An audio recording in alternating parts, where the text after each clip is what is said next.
the kind of crimes that we're seeing on a day-to-day basis in South Africa today? I mean, it's yes and no. It depends on the area in which it's based. And I think it's the point to be made as Operation Shenandoah. That's not necessarily something that's new. It's certainly been presented as something new. But the police have been using this model for more than 20 years. We've seen it. Operation Crackdown, Operation Feel and Reclaim. We've had, a series of other sort of national police operations over the past 20 years or so. And the idea is that, which is quite logical and rational, is you focus on what's concentrated, you devote your policing resources there, and you look to kind of enforce the law in those particular areas, arrest perpetrators, confiscate illegal goods, including firearms. And so it can be effective. I mean, we certainly saw between the late 1990s and 2008, using this particular model, police were able to bring down murder rates quite significantly, close to 50%, for example, over that period, using this sort of model. But the problem is it's not solving, what causes crime. It's really just trying to keep a lid on crime. This is already all the police can do at the moment, is to try and contain it. And there is a need, as outlined in the National Development Plan, for other government departments to work with the police to try and address the drivers of violent crime. Is there coordination, particularly with other government departments who have a role to play when it comes to crime prevention, especially when it comes to the psychosocial aspects and nation-building aspects and components of rebuilding the fabric of our society? Is there collaboration in as far as your analysis is concerned? There certainly is. I mean, a collaboration exists in the JCPS cluster, for example. And we kind of see it often at a kind of provincial and city level where the collaboration is happening. At government level, certainly national level, we kind of will have, cabinet committees that get together to discuss these things. So certainly at a high level, there is coordination happening, but it's more at a sort of an abstract level or focusing on specific police operations. We haven't seen the type of collaboration that's envisaged within the National Development Plan, that's envisaged within the Integrated Crime and Violence Prevention Strategy, because it means that we have to have, structures in place that facilitate greater cooperation. And we don't have those in place. So that's really where the work is needed to be done. So what then needs to happen to ensure that we see more, concerted efforts being made towards collaboration, particularly if we're looking at it from your perspective as being a commissioner in the National Planning Commission, and of course the guidance that you give in ensuring that, issues that relate to crime are addressed in a manner that ordinary South Africans will be able to see an impact? Well, there are a number of things. Unfortunately, we do have the strategy, which I've referenced before, which is this Integrated Crime and Violence Prevention Strategy. It comes out of the National Development Plan, Chapter 12. The plan has been approved by Cabinet in 2022, but it's sort of sitting in a state of limbo at the moment because it requires budget, and obviously it requires a certain degree of reorientation within government. It requires a sort of crime prevention center to be set up. And of course, government in an election year, but also in a year where there's no money, is not looking to take action on this. But I think it's one of these things where you can use existing resources to get it going. And I think it's important, certainly for the presidency, to be taking a sort of leadership role in this, to really sort of direct government in those sort of directions, and to set up the systems to make it work, and to set up, kind of mechanisms and different entities to ensure that the strategy can be developed to get government departments to work well together. And we actually do have some quite good evidence at lower levels. So, for example, within the Western Cape, because they just saw an acceleration in violent crime, certainly from 2010 onwards. And there's a sense of they've adopted a safety plan. They've looked at ways in which they can cooperate better at the provincial level and work with the city, but also work with national. We're starting to see it in Gauteng as well. So we are starting to see a number of green shoots in this regard, and I think it's very much up to national government to encourage this as much as possible, sort of to encourage these bottom-up efforts and to work with them. So how do you then ensure that the success stories or the success models are actually replicated in other provinces as well? Is there any engagement in that area to ensure that where a particular model of implementation is actually successful, that you're able to take that particular model and replicate it in other provinces that are affected? I mean, this is, there's often you have good evidence. So we've seen, for example, what's happening in South Africa has been drawn from other countries or similar circumstances where it's been adapted in the South African context and then kind of pursued from there. I think it's around where national government has to play quite an important role here. It's something we're doing in the National Planning Commission, trying to encourage these kind of issues. Civilian Secretariat of Police Service, which is also playing its role. But it really comes down to you have to sell these type of interventions to premiers, to mayors for them to buy into. So often there is a kind of a marketing element to all of this, because what tends to happen is, sort of leadership tends to look at the options available to them and will, kind of select ones that are ideologically attractive to them, when in fact there isn't much evidence to support them. So I think it's quite important to look at ways and means to take a serious look, evidence-based look at what works, and for different elements of government to come together and to assess, to say, well, we actually should be pursuing this strategy rather than that strategy. We shouldn't necessarily be investing more in police. We should maybe be looking at how do we address health concerns within our province or our city, and in that way we can move forward. And for ordinary South Africans who are affected by crime on a day-to-day basis, of course, they're interested in knowing when a program, a model that has been, proven to be effective, will be implemented, and how long it will take, for such a model to actually have an impact in a particular area, especially in hotspots. What is your take in terms of what you've observed, the time frames for when, where these successful models that you're talking about are being implemented, particularly in areas where we know crime is rife? As you conclude. I mean, it does. Absolutely. It varies from area to area. And I think some of the most successful interventions have come from civil society.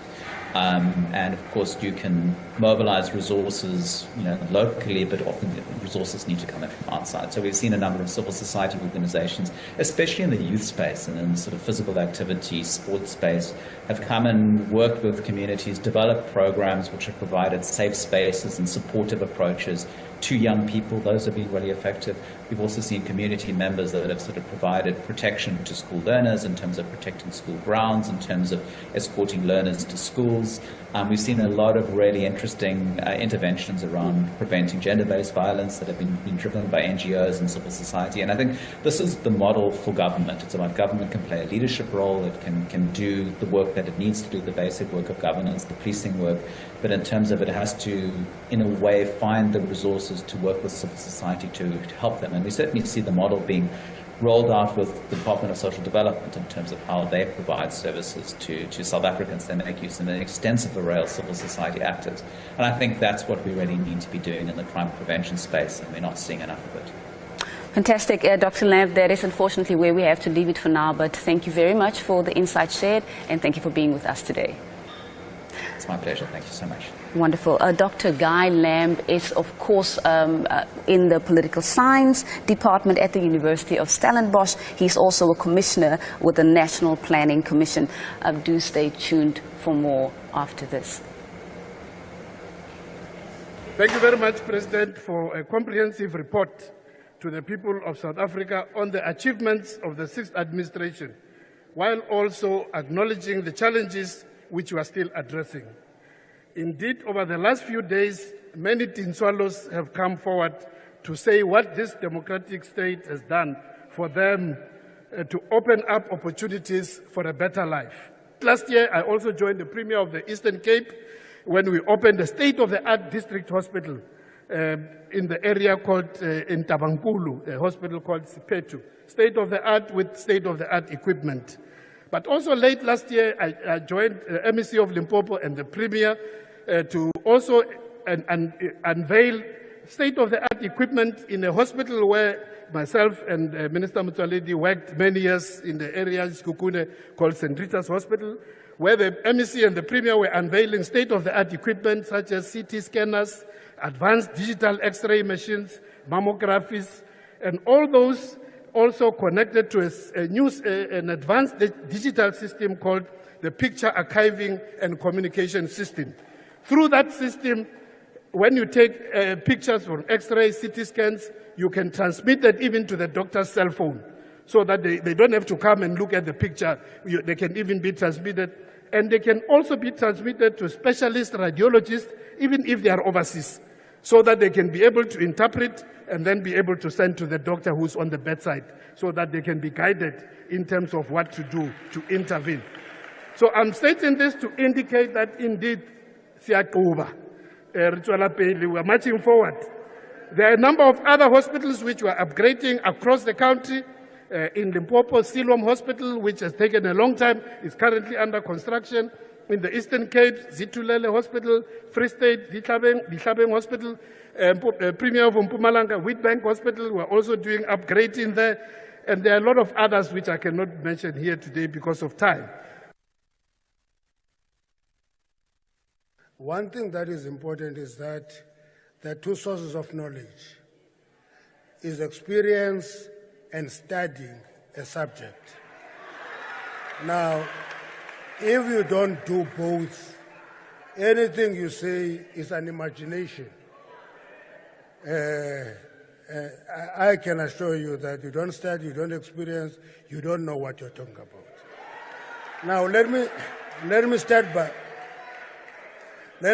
by reminding beneficiaries of apartheid, denialists, and apologists on what we've been dealing with over the past 30 years.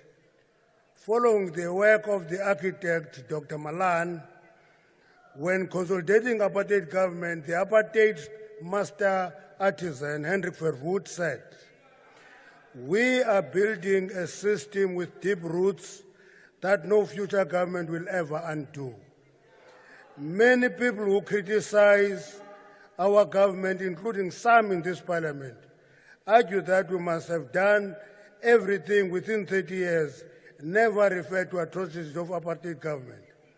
They conveniently forget that this country was colonized for 342 years, of which 46 were under apartheid. That is what we are swimming against, and we must continue swimming against that reality. It's a reality we must swim against, and throughout this period, the bastion of apartheid was the mining sector, which was the roughest in terms of implementing apartheid policies. I experienced it. I couldn't put my hand on a blasting certificate because it was reserved for a scheduled person, which was a term to tell a white person. Since South Africa attained democracy in 1994, the government efforts were aimed at achieving a dream of transformation, with a particular focus on ownership, on management, and procurement.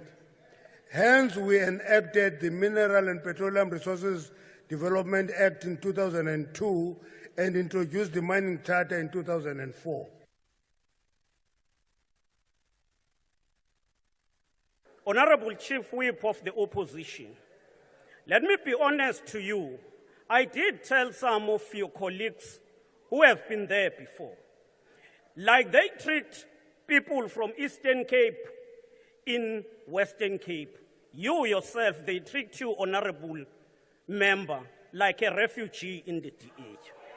It has been so for all others. There was once Lindiwe Mazibuko, and she left. The list is long. So I wouldn't want to waste time except to assure you that not long you will be also ejected. Honorable Hadebe and the entire honorable members who speak about issues of KZN, I'm not going to be long on that issue. The story of the children of democracy, narrated by His Excellency President Ramaphosa, didn't only capture the imagination of the nation, but received a number of endorsements from the youth and old, urban and rural, who have witnessed the ANC-led government changing their life. Honorable President, unlike what naysayers want us to believe, this House is today blessed by the presence of two ladies from here in Western Cape. The first is Zanele Ngwenya, who owns Izingwenya Plant Hire. The second is Yvonne Mukone, who owns Yvonne Mukone Construction. Both of them are beneficiaries of our program, the Contractor Development Program under the CIDP.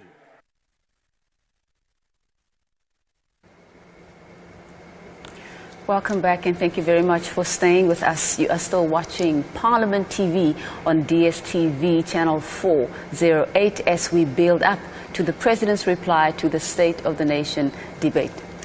You can join the conversation on social media and follow us using the handle at Parliament of RSA. And that's where you're able to find us on X, on Facebook, on YouTube, and all the platforms there. You may be wondering that we've had this build up since 2 days ago, and we interviewed different members of different political parties represented in Parliament, and perhaps you have not seen the EFF or leaders of the EFF being interviewed or being mentioned in the debate. We'd like to put that into context. You remember that members of the EFF are not participating in the SONA debate, and this follows their suspension of a few of their members, about 6 of their members, who were found guilty of having contravened the rules of Parliament in the SONA 2023, where President Cyril Ramaphosa was disrupted while delivering the SONA in that year. So the matter was referred to the Powers and Privileges Committee, which sat and debated and found them guilty and recommended to the National Assembly that they must be suspended. And indeed, the National Assembly did suspend them in December last year, and their suspension is effective from the 1st of February until the 29th of February. So as a result of that suspension, they decided not to take part in the SONA and its debate. So that's the reason why there is no mention of them at all. I think we just had to put that into context. Dr. Mvulane. Absolutely. I think just reflecting on the conversations that we've had this morning, we started off our morning with this afternoon rather, with conversation with the Chief Whip of the National Council of Provinces, talking to us, just giving us some reflections on his speech that he delivered yesterday, and highlights there, of course, being state capability, economic transformation, and of course, the role of the state in ensuring that it is advancing socioeconomic transformation.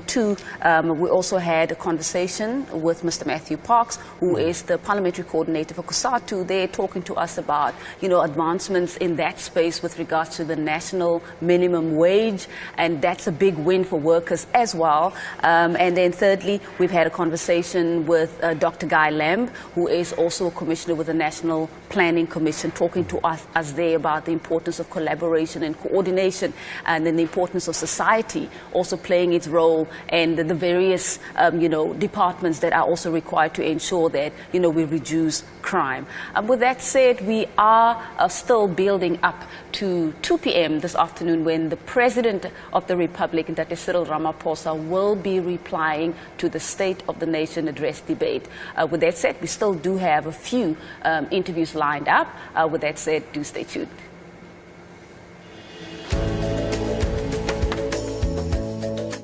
In our freight logistics, we are taking action to improve our ports and rail network and restore them to world-class standards. We have set out a clear roadmap to stabilize the performance of Transnet and reform our logistics system. Working closely with business and labor, we have established dedicated teams to turn around 5 strategic corridors that transport our goods for export purposes. The number of ships waiting to berth at the Port of Durban, which has experienced severe congestion in recent months, has reduced from more than 60 ships in mid-November to just 12 ships at the end of January. Now, that represents progress. Transnet has appointed an international terminal operator to help expand and improve its largest terminal at the Port of Durban. And we are overhauling the freight rail system by allowing private rail operators to access the rail network. With the current conflict in the Middle East affecting shipping traffic through the Suez Canal, South Africa is well positioned to offer bunkering services for ships that will be rerouted via our shores.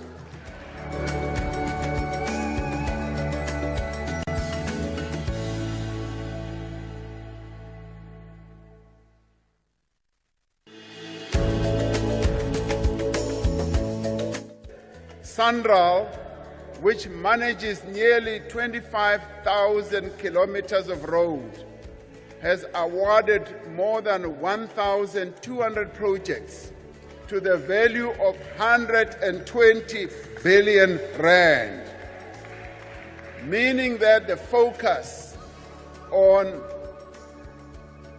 constructing our roads, repairing our roads, yes, even attending to our potholes, is now underway. Yes, it is. Now, you talk to the Premier. You talk to the Premier of the Eastern Cape. He will tell you that many of the roads in the Eastern Cape are now being attended to. Similarly, when you talk to the Premier of the Northern Cape, he will tell you the same. In November last year, Cabinet approved a framework for high-speed rail, focusing initially on the Johannesburg to Durban corridor. As we grow the economy, we are making it more inclusive.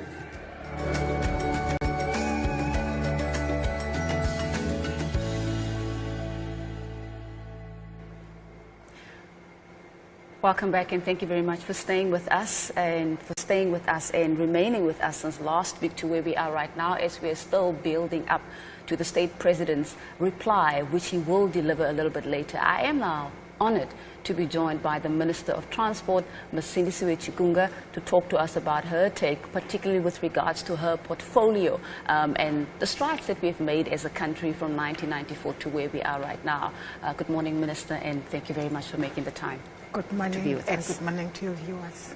Wonderful. Talk to us firstly about the importance of the State of the Nation address, particularly with respect to your portfolio in terms of connecting. We know that previously South Africans, especially Africans, were relegated to the far-flung areas. How important is transport in terms of connecting as a mechanism to connect the country from an economic perspective, but also just in terms of advancing transformation? No, thank you very much. As the transport, we say we are the heartbeat of South Africa's social development. Indeed. And South Africa's economic growth. There can never be any growth without transport. There can never be any socializing of people without transport. So Indeed. People are able to move from point A to point B, are able to holiday, they're able to, as tourists and everything else, using transport, whether it is aviation, whether it is maritime, whether it is road transport, whether it is rail transport, whether it is public transport for that matter. So all these, they actually keep South Africa moving in terms of people moving, in terms of goods moving, in terms of anything that moves, you need transport. And because of that, it therefore becomes our responsibility to ensure that people are moved, but also that the infrastructure for moving them is there, is on top in terms of ensuring that the constructed roads are constructed or maintained as well. And the President actually in his State of the Nation address referred to what SANRAL is responsible for. And SANRAL, we always say this is a state-owned company, is a company that is owned by government. You could as well have had it within the Department of Transport, but we decided that we're going to have that a company that is responsible for national roads. We say to SANRAL, yours is to keep your good roads good. So we start from a good road to a good road or a very good road, and nothing less than that. And we always say to them, we're going to maintain that. And as such, with their 24,100 kilometer road network, in most of the cases, it is in good state. However, we've actually been receiving some roads from provinces because we encourage provinces to transfer some of their strategic roads so that they can actually be maintained by SANRAL as a way of ensuring that we have network that is trafficable, that is properly maintained, that is properly constructed. And therefore, because of that, provinces have actually transferred some roads. And for the first time, we've got, I think, about 151 kilometers of road network that is gravel. But immediately, there's a plan for upgrading those roads so that they therefore become paved roads. I'm not talking about bricks paved roads, I'm talking about the tarred roads. So we've got that. So there's a lot of work that is happening. I always say that in South Africa, when it comes to roads, we have a total of 750,000 kilometer road network. That puts us at number 11 in the world in terms of the length of our road network. But of course, we also have got up to 288 road authorities. Your municipalities, therefore, got roads that belong to them, national and so on and so forth. But as a Department of Transport, we take responsibility of 750,000 kilometer road network, so that even if it is the responsibility of the municipality to construct that road, but we are also there to give support to municipality to ensure that they do it. And we do this, and we're trying to do that. The President actually, in his State of the Nation address, referred to the potholes.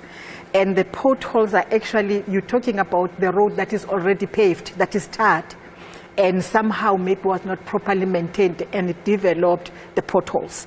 And that is only the 21% of the 750,000. Because of the 750,000 kilometer road network, 159,000 is only the total number of roads that are paved. And therefore, 591,000 kilometers of South Africa's road is gravel road. That is 79%. But even that gravel road, it becomes our responsibility to ensure that they are maintained, they are trafficable. Many of those roads are very strategic roads, and that is why we're saying to provinces, for those that you believe are strategic, they lead to heritage sites, they lead to ports, they connect provinces to other provinces, hand them over to SANRAL so that they're better managed and constructed and maintained, rehabilitated as well. So that is the program that we're involved in. But also, as a way of dealing with roads, as the President made the announcement, we're also engaging the private sector to say there are roads that are damaged by your trucks that were never meant to carry the number of trucks. And therefore, it can definitely not be the responsibility of municipalities, for instance, to maintain those roads. And therefore, we're saying to them, adopt those roads. They remain the public roads, but you are responsible for maintenance of those roads. And that is actually beginning to bear some fruits, and we think we're moving towards that, because the questions and the problems, the challenges that they raised, we've been able to respond to them. And now is for them to say the road between Carolina in Mpumalanga and Brayton is actually adopted by the mining sector that is around there. That damages that road almost every day. It doesn't matter what the municipality does, it repairs it today, the following day it's gone, because it is never meant for the number of trucks and the weight of those trucks that are carrying coal from those mines. So we're saying that road must actually be adopted by them. That is one other area. But also we're looking now at using technology. For instance, we've been properly advised that there is nanotechnology that is much cheaper and durable. And therefore, we're looking at that. We've already identified roads. We're starting now to use it because we think it can actually take us somewhere in ensuring that even the gravel roads but are trafficable, but also they are durable. That is one other way that we are looking at this. Whilst we are heightening the patching of potholes, I was around the area of Dumbe in KZN, for instance. I was very excited to actually meet with a contractor who is appointed and is responsible for the patching of roads around Dumbe and Vryheid. And other provinces are actually doing that. We visited provinces. It's not an easy job to do, because the road you construct, you must have money and it's not cheap, but also you must have budget for the maintenance of the same road. If you don't maintain it, it doesn't live its life. You maintain it, it lives its life. You maintain it, but suddenly in the area something happens and many people have cars and the number of cars increases, then that impacts on the road as well. So you must be able to respond to all those eventualities when it comes to roads. But of course, that is what we're doing as a country. One thing that is good about South Africa and its road infrastructure is that our roads are proclaimed. And that is why we are saying 750,000. And that is why we know each road in South Africa and its condition. We know.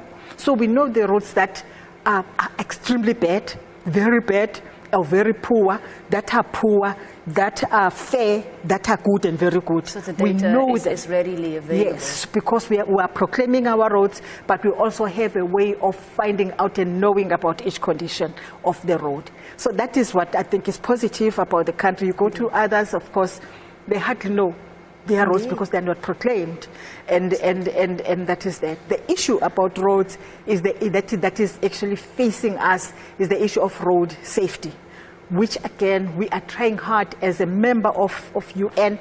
Also, we signed with the signatory to the UN Decade of Action, which started in 2021 to 2030. It's the second one now, which calls on us to stabilize accidents, but also to reduce them. We think we've reached a stage where we can say we've stabilized road accidents, but from a very high base. And we think that we now have to face head on the process of reducing road accidents. And it's still a lot. I think in some years ago, we were talking about 45 people dying in South Africa per day. We are at 35 people dying per day. That's still very high. Because why must we have 35 people dying per day on the roads? And that takes us to something like your 12,000 per year. And it cannot be, because those are people that are definitely not supposed to die. And that is the issue that we are dealing with head on, looking at the resources that we have, looking at the causes of these accidents. And what is most disappointing is that our top 20 most hazardous roads when it comes to road accidents are our beautiful national roads. It's your N1, it's your N2, it's your N3, it's your N4 that are actually responsible for many accidents, because people just fly on those roads. And when there is anything, then the impact is hard. Then you've got crashes and a number of people dying. So it's our beautiful roads, as a matter of fact. And that is why we're looking at that as to what else can we do? How can we use technology in order to actually know and be able to pick up those people that are actually are offenders when it comes to our road safety. That is what we're responsible for. But of course, we're responsible for rail as well. Yes. In rail, as a Department of Transport, we are a policy department. But for freight rail, we therefore are not responsible. We are not the shareholder ministry or department, but we are responsible for policy. And the president actually made an important point to say that we are looking at the private sector accessing, and we've done that through the freight logistic roadmap, which was approved by cabinet, which actually says to us, even the private sector, if you've got a train, you must be able to operate so that we see things moving, like it is happening in the aviation sector. And we have said in that roadmap, the government will remain the landlord when it comes to the infrastructure, the rail infrastructure. So it's going to own that. And it therefore will be responsible for its construction and for its maintenance. How it is going to do that is going to look at a number of models. That might include concessions, that might include government, maybe from its own kit, paying for the construction and maintenance if we've got that money. So that is the issue that we're looking at. But it remains the government infrastructure and owned by government. But then the operators, we are saying the operators must actually be, if government owns trains like Transnet Freight Rail, it's owned by government, then it operates as SAA is doing in the aviation sector. But other role players as well must operate. So if I've got a train, I must get an operating permit, and then I must be able to run my train, pay for tariffs, and be given slots and run the trains. And that is what we are saying, and we're looking at through the roadmap that I'm talking about, the implementation plan that is there, the transport economic regulating bill that is before Parliament, that actually also is going to look at all those issues. The sooner that happens for us as the Department of Transport, the better, because the number of trucks on our roads make it difficult for us, even for Central, to maintain the roads, because there are too many. You know, on the N3, on the N2, on all our roads. And if we do nothing about this, of course, next thing we're going to see Central not being able to maintain its roads, as we always say. So we're getting towards that. But on passenger rail, PRASA before COVID-19, it was actually operating 40 corridors. Because of many reasons, vandalism, theft of cables, destruction of the rail infrastructure, it was not able to operate. But we are recovering those to the extent that out of 40, right now as we speak, we're operating on the 26. And by the end of this financial year, which is March this year, we'll be operating 32 corridors. And these are corridors that are actually transporting our people from townships to the places of work at 7 Rand 50, for instance. The person is going to actually pay 10 Rand, and she still gets a change of 2 Rand 50. And when you check on how much they were paying before on other modes of transport, they will be telling you that maybe we're paying something like 30 Rand and so on and so forth, or that is a single trip. Now we're only paying 15 Rand, that is a return trip. So we actually, I think that at some stage I was in one of the trains, the lady was actually saying to me, I was paying 1,900 Rand for transport only. Today I'm paying 300 Rand. And I say to the lady, for that matter, you are still paying 300 Rand because for now we have not introduced the weekly tickets and the monthly tickets. When we introduce those, you're still going to pay less. And it's not like it's happening by itself, but it's because of the subsidy that we pay, we cover the others 1,600 Rand that she's now saving every day. And those trains are manufactured in South Africa in the company Gibela in Ekurhuleni that is owned by the state. In fact, it's a build, operate and transfer, and we're ready to do that. And that also, we hope that it's going to sell trains to the continent. So yes, those trains, those beautiful blue trains, that look like your Gautrain if you see them, that enable the driver to see everything that is happening, that open and close doors by themselves to ensure the safety of passengers, that young people and students request us to add Wi-Fi in them. They're actually owned by the state and they are now being operated. And we are enhancing and heightening and speeding up the installation of signaling. Because in the absence of signaling, it means you are operating those trains manually. You're talking to the driver, a train driver. But where we have installed signaling, because there are areas where we've already completed, it means you can actually run a train 15 minutes in between. So there's a train 15 minutes, there's another train, and they provide efficient services, particularly during peak hours. And this is now happening in South Africa, and we're very excited about that.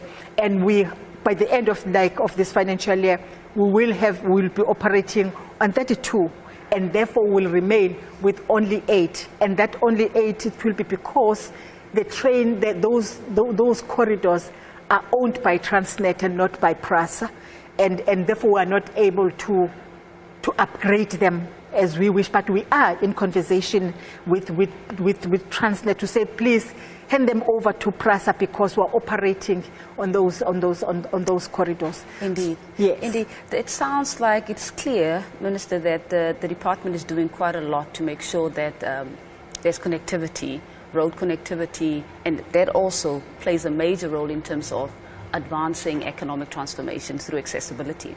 But talk to us quickly about coordination, because these are some of the issues that have been cited as some of the impediments to, proper planning and implementation. As you would know, local government is the local sphere still our weakest when we compare the effectiveness and the capacity of the three spheres.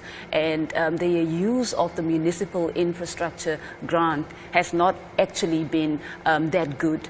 How does the Department of Transport ensure that it also, through the district development model or probably through other coordinating models and projects, bring in local government as well to make sure that as much as you transfer, those roads that are strategic, as you've indicated, that you also build capacity and ensure that at a local sphere that they take advantage of that MIG grant?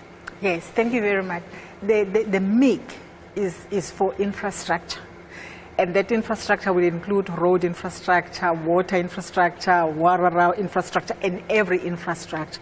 And when you look at it, it's not adequate. It's really not enough in our case, for road infrastructure.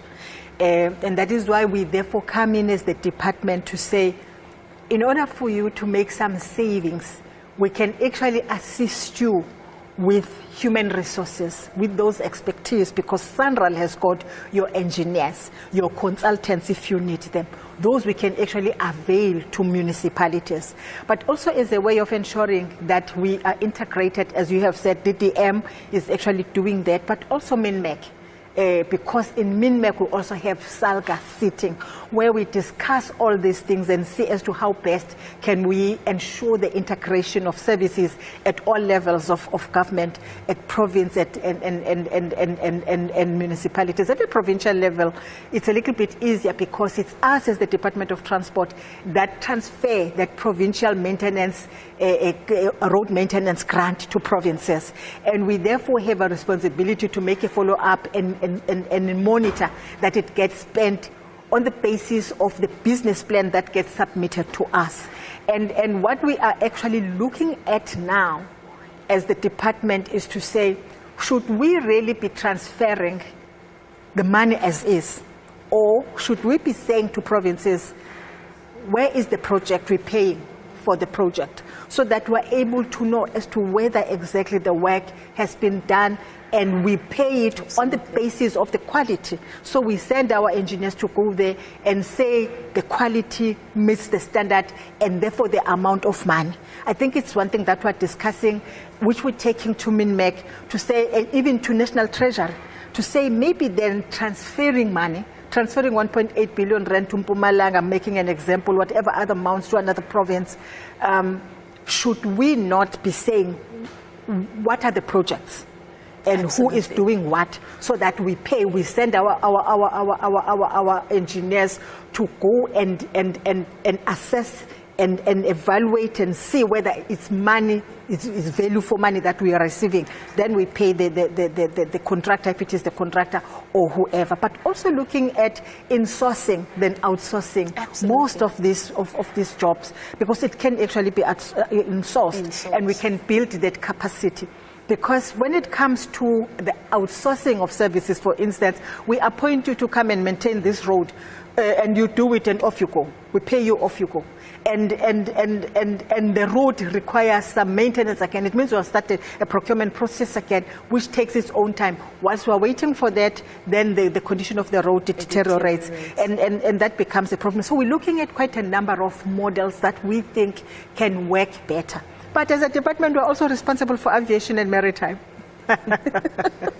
Minister, unfortunately that's where we have to leave it for now, but we will have more time to further unpack, especially through the budget vote process as well, the work of the department looking at the 30-year trajectory of our constitutional democracy. But with that said, thank you very much for being with us today.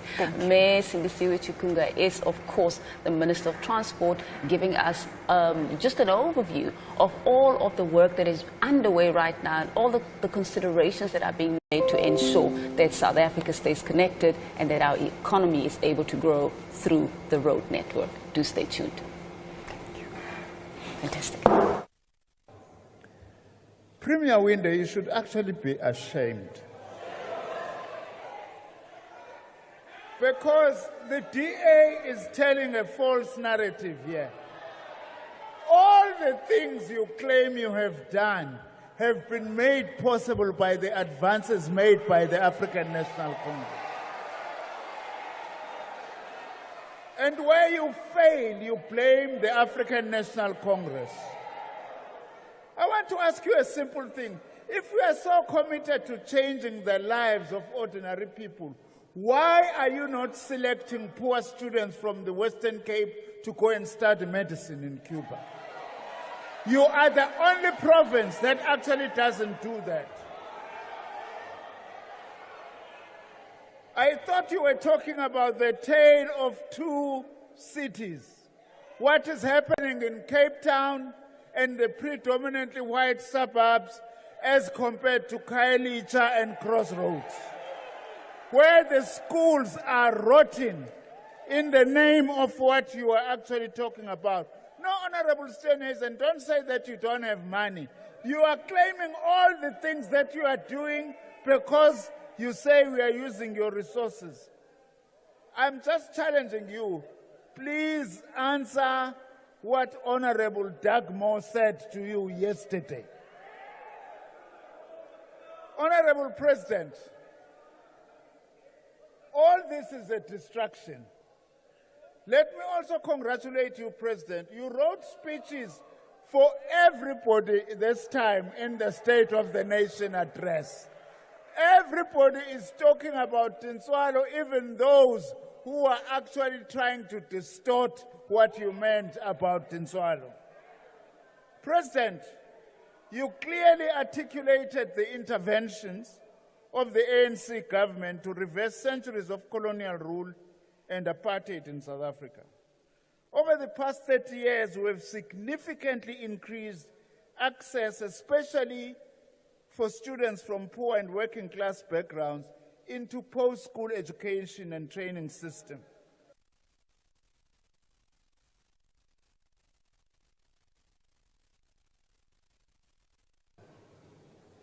House Chairperson, the opposition behaves as if they've just fallen from heaven when they know that the president has been candid and honest about the successes and the challenges of our country. They do so in order not to see the successes of the governing party. These are the motive forces of the National Democratic Revolution. I am a Tintswalo. Like many South Africans who started high school after 1994, I started my high school in 1995, Honorable President.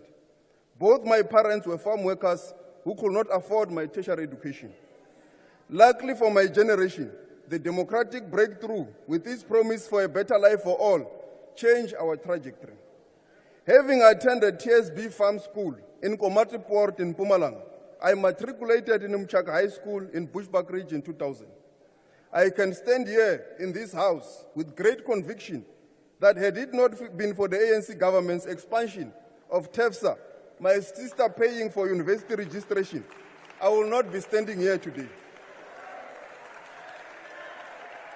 I will not have been an attorney of the High Court of South Africa, having appeared in the highest court in the world, the ICJ, on global affairs. My life was predestined as a farm worker and designed by the apartheid government, and not by choice. What Honorable Zimanda has referred to here is a living reality in all our townships and villages across the country. The village where I come from, Kaningmo B in Mpumalanga, had no electricity nor running water.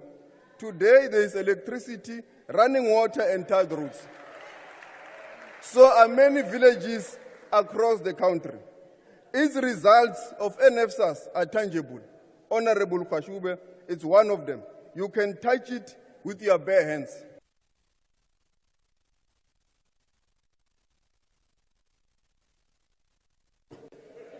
What I would like to raise with you, Mr. President, in the limited time I have, is the matter that you had last year instructed Finance Minister Enoch Godongwana to attend to, which is the matter of the SATBVC state pensioners.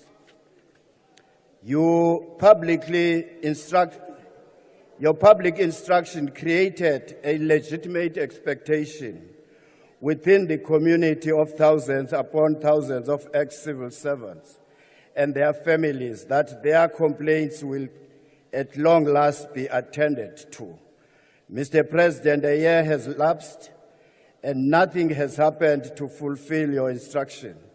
Aside from a meeting I had with the Minister on the 22nd of March 2023, that created some expectation with the Pensioners Committee, nothing further happened. As you might be aware, the SATBVC pensioners have now resorted to a legal route to seek to effect your instruction, which will take time and resources. Yet National Treasurer, GEPF, and the PIC did not go to court to consult with anyone before they used pensioners' monies to bail out SOEs and funded BE transactions to the tune of billions of rands. I would therefore strongly recommend an alternative solution from your office, and that is that an independent body with chartered accountants and tax experts be mandated to handle the matter with subpoena powers to clear the House. Welcome back, and thank you very much for staying with us. We are literally minutes away from the commencement of the proceedings of the House. It's a joint sitting of both houses where the President will, of course, at 2 p.m. sharp, be delivering his response to the two-day State of the Nation address debate that has taken place in the last 2 days. Indeed, the bells have already rung. They're still ringing for members of Parliament to go into the chamber and prepare for the arrival of the President. And I think very shortly he will be arriving to respond to the debate on the State of the Nation address. And over the past 2 days, we've seen members of Parliament raising their concerns on what they say the President has omitted in his speech. Some members of Parliament saying the President has said everything that needed to be said, and so on. We had some members saying the ANC, or rather the President, or the ANC as a party, contradicted the President on state capture and load shedding. Some saying ANC is under pressure, and ANC saying opposition parties want to cling to apartheid wealth, and some saying President Ramaphosa is ignoring reality of citizens' daily struggles.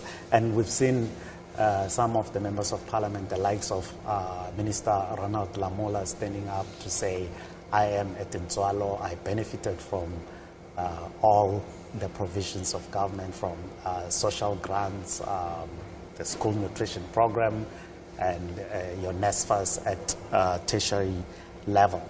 So with all this, Dr. Mvulane, if you were the President going into the chamber to reply to the debate on SONA, how would you approach this debate? Shidla, that is a very difficult question that you're asking. You know, I think it's important to always contextualize. In my view, even those from the opposition parties that we have, whom we've interviewed and had conversations with, they've acknowledged the fact that it has not been smooth sailing. South Africa's economy has been impacted also by, shocks from the outside, external shocks. So we're here talking about, and I want to make reference to the 2007-2008 global financial meltdown. I want to talk to the technical recession that we saw already in 2018, the COVID-19 pandemic hit. That has really, in a profoundly negative way, impacted the South Africa's economy. Many people were affected.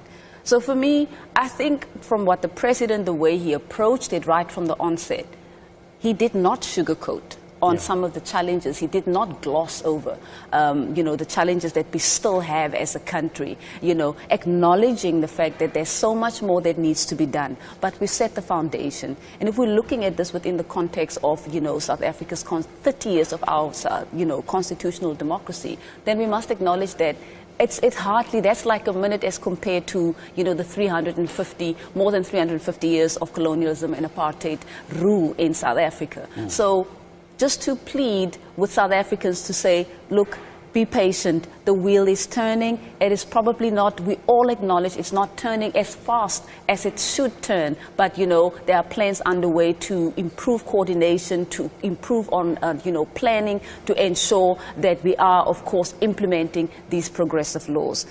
With that said, we are crossing over to the chamber right now, where members of parliament are making their way into the chamber to take their seats to hear the President's response, or rather reply, to the State of the Nation address debate.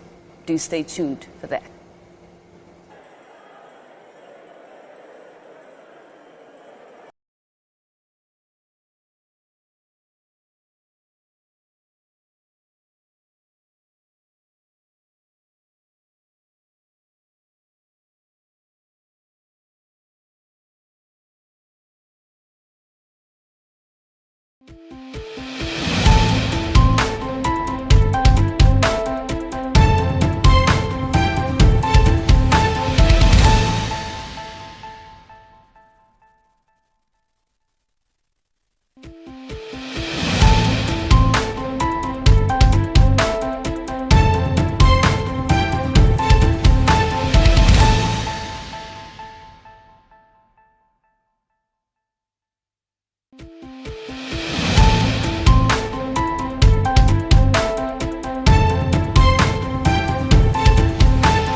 Speaker of the National Assembly, Chairperson of the National Council of Provinces,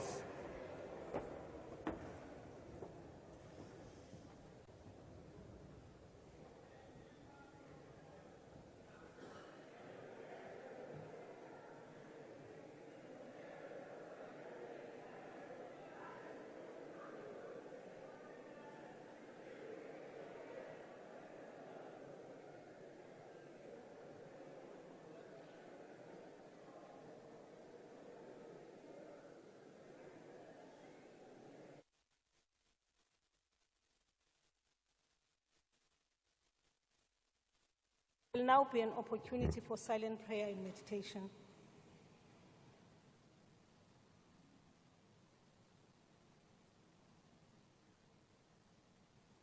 You may be seated.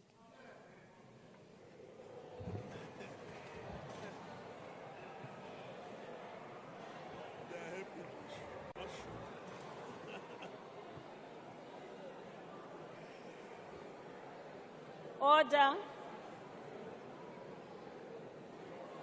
Order, honorable members. Honorable members, order.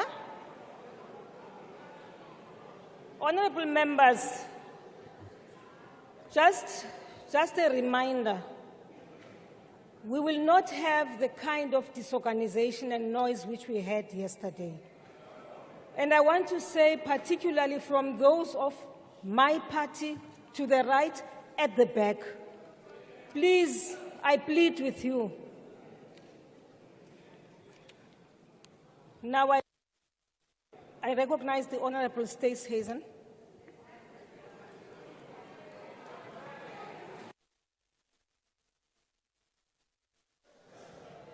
Madam Speaker, in terms of the rules, I would like your indulgence to make a personal statement, if I may. Yes, Honourable Member. Madam Speaker, during the course of the debate yesterday, I made a gesture that would probably fall foul of the Rule 52 of the joint rules. I wish to apologise to the member concerned and withdraw unconditionally. Thank you. Thank you, Honourable Member. Thank you.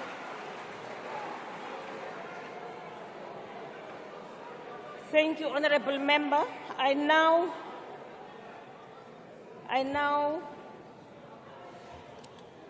will now allow the Secretary to read the order of the day.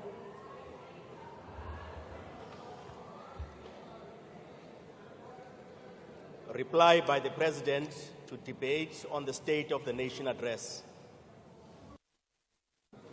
I will now call upon the Honourable President to reply to the debate.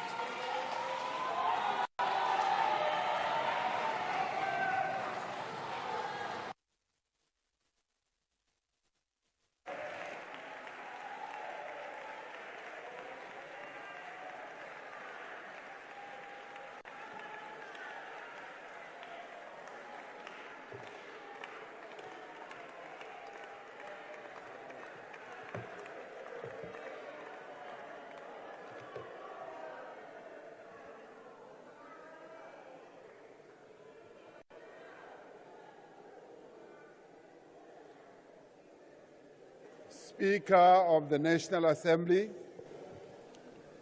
Ms. Nosiviwe Mapisa-Nqakula, the Chairperson of the National Council of Provinces, Bhuti Ambi Amos Masondo,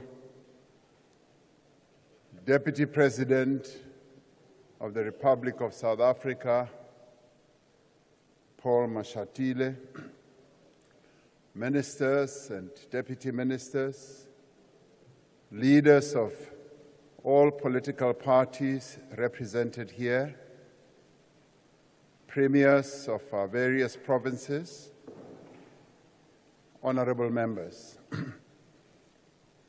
I welcome this opportunity to respond and touch on a number of issues to the State of the Nation address and to respond to many issues that were raised during the debate.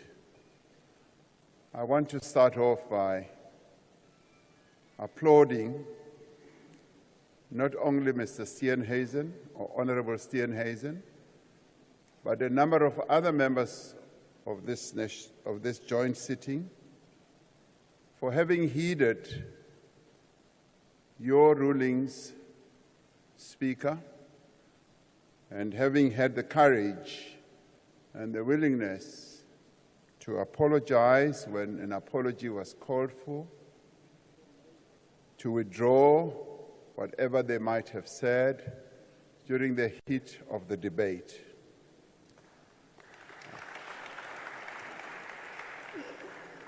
It is through respecting one another as South Africans and as leaders of our people who represent those people here that we are able to advance the democratic culture in our country. In the State of the Nation address, I said that as South Africans, we have, over the last 3 decades, been on a journey together to achieve a new society. And we've been working arduously together to achieve this. We've been building a new society that's rooted in the equality promised by our Constitution, equality of rights, of fundamental freedoms, and of opportunity. Since attaining our freedom 30 years ago, we have been on what Steve Biko called a quest for true humanity. For us, true humanity means a South Africa that protects and cares for its most vulnerable, a South Africa that guards its hard-won constitutional freedoms, and a South Africa in which every person is able to realize their full potential. In the State of the Nation speech or address, we reflected on the last 30 years because the past does enable us to understand the present, and it inspires the actions we must take to build the future. So we cannot forget the past, even if we wanted to. The past that we've been through as a nation,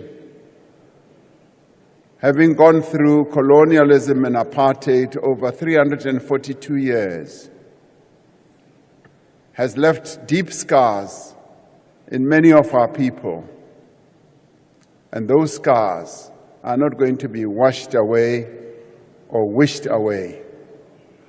The past reminds us of the responsibility that freedom has placed on our shoulders to forge ahead, as we have done as this administration, to realize for all South Africans the promise of a better life. The debate in this House over the last 2 days has shown that there are sharp differences among political parties about our past. There are also sharp differences about our present and indeed about our future as well. Now, these differences have no doubt been sharpened by the upcoming elections, whose date is still to be determined.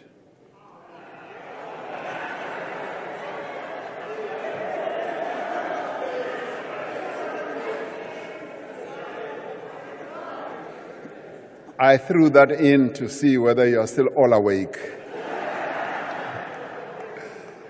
Yet, amongst all the contributions made in the debate, no speaker has been able to refute a fundamental reality that the lives of millions of South Africans have been transformed over the 30 years of freedom. This is a reality, and as I often say, whether we like it or whether we don't like it, it is the reality that we confront. Die lewens van miljoene Suid-Afrikaners is oor die 30 jaar van vryheid verander. That is the truth. This transformation is evident in the most recent census data, which shows extraordinary improvements on a range of social and economic indicators over the past 3 decades. A number of colleagues have outlined a number of areas in which there has been change. And even as those who spoke in this debate might have differed, but many of us have spoken about the changes, the change we wish and the change that we would like South Africans to have. This transformation is most evident in the lived experience of our people, who have witnessed the changes in their own communities and who have also witnessed the changes in their own personal lives. But as we embrace the progress that we have made over the last 3 decades, we must also confront the critical issues that need to be addressed today. We need to celebrate the fact that young people, yes, like Tintswalo, have had opportunities that were never available before. But we also need to recognize, as we did in the State of the Nation address, that young people like Tintswalo still have many challenges. Despite everything we have achieved, many South Africans, young and old, are concerned about the state of affairs in our nation, and rightly so.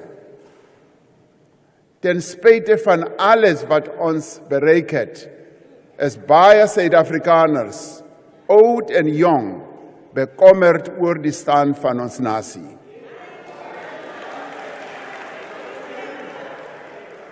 Baningi ke abantu bakithi, baningi abantu bakithi, yebo bayahlupheka. Baningi abantu bakithi abathanda ukuthi kube nentuthuko la eSouth Africa. Bayathanda ukuthi iSouth Africa lelizwe labo liphumelele phambili. Many people cannot find jobs. Even people with jobs wonder if they will be able to provide for their families as the cost of living increases. Yes, load shedding has had a devastating impact on every aspect of our lives. And yes, corruption as it has unfolded over the number of years has also had a negative impact. Violent crime continues to plague communities across our country. And I have been clear and direct and honest about outlining all the challenges that our people are facing.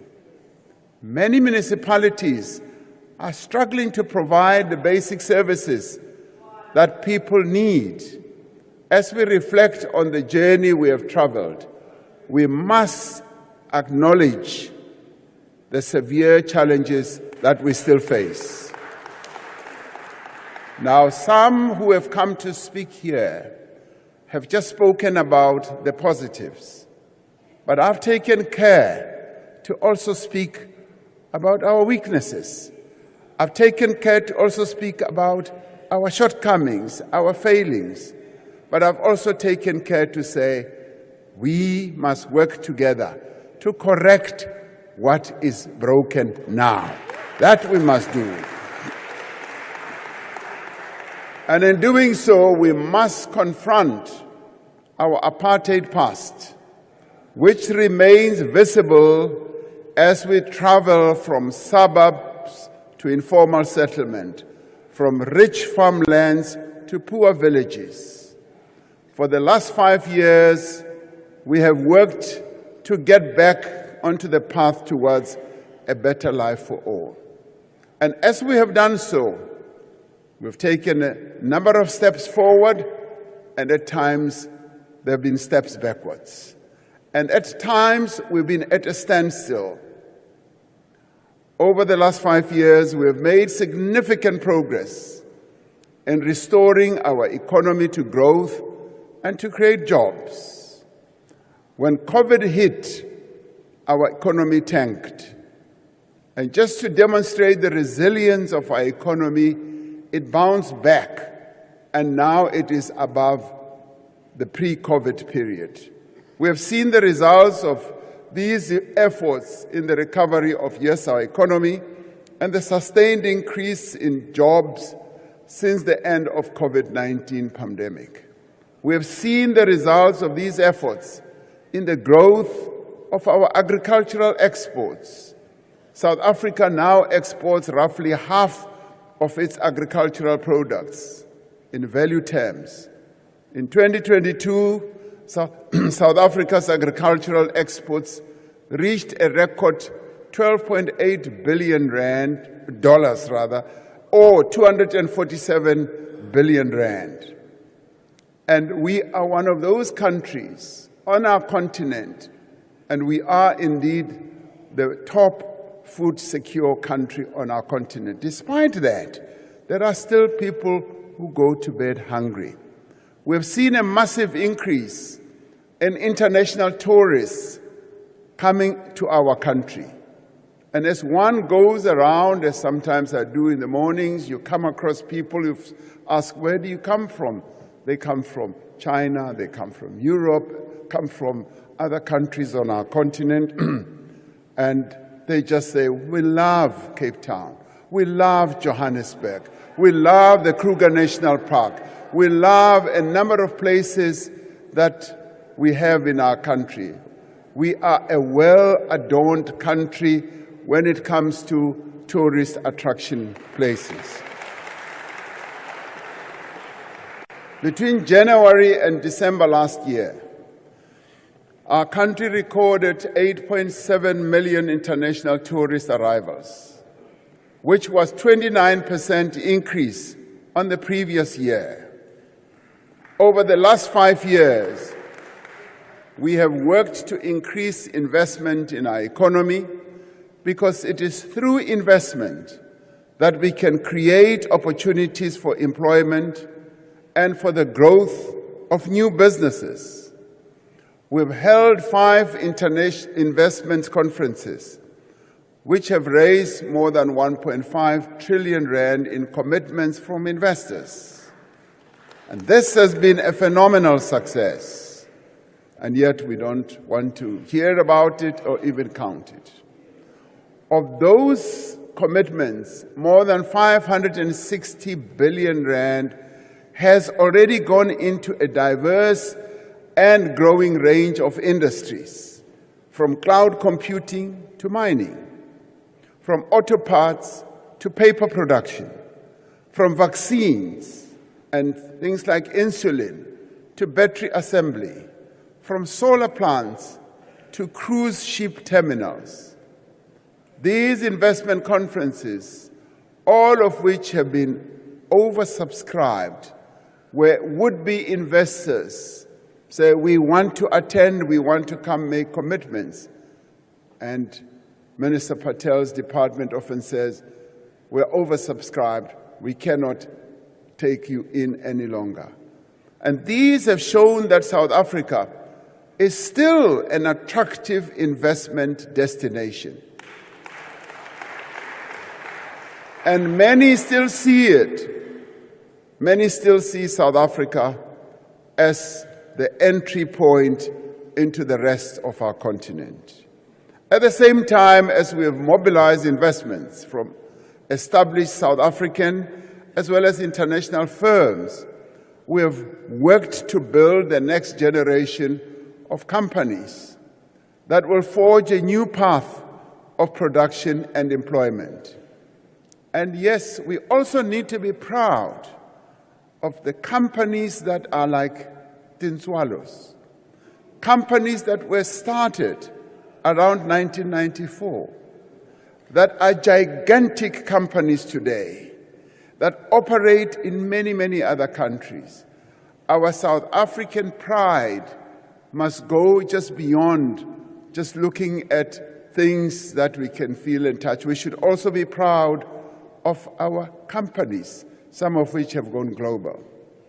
To enable these companies to get off the ground, we have supported around 1,000 black industrialists over the last 5 years.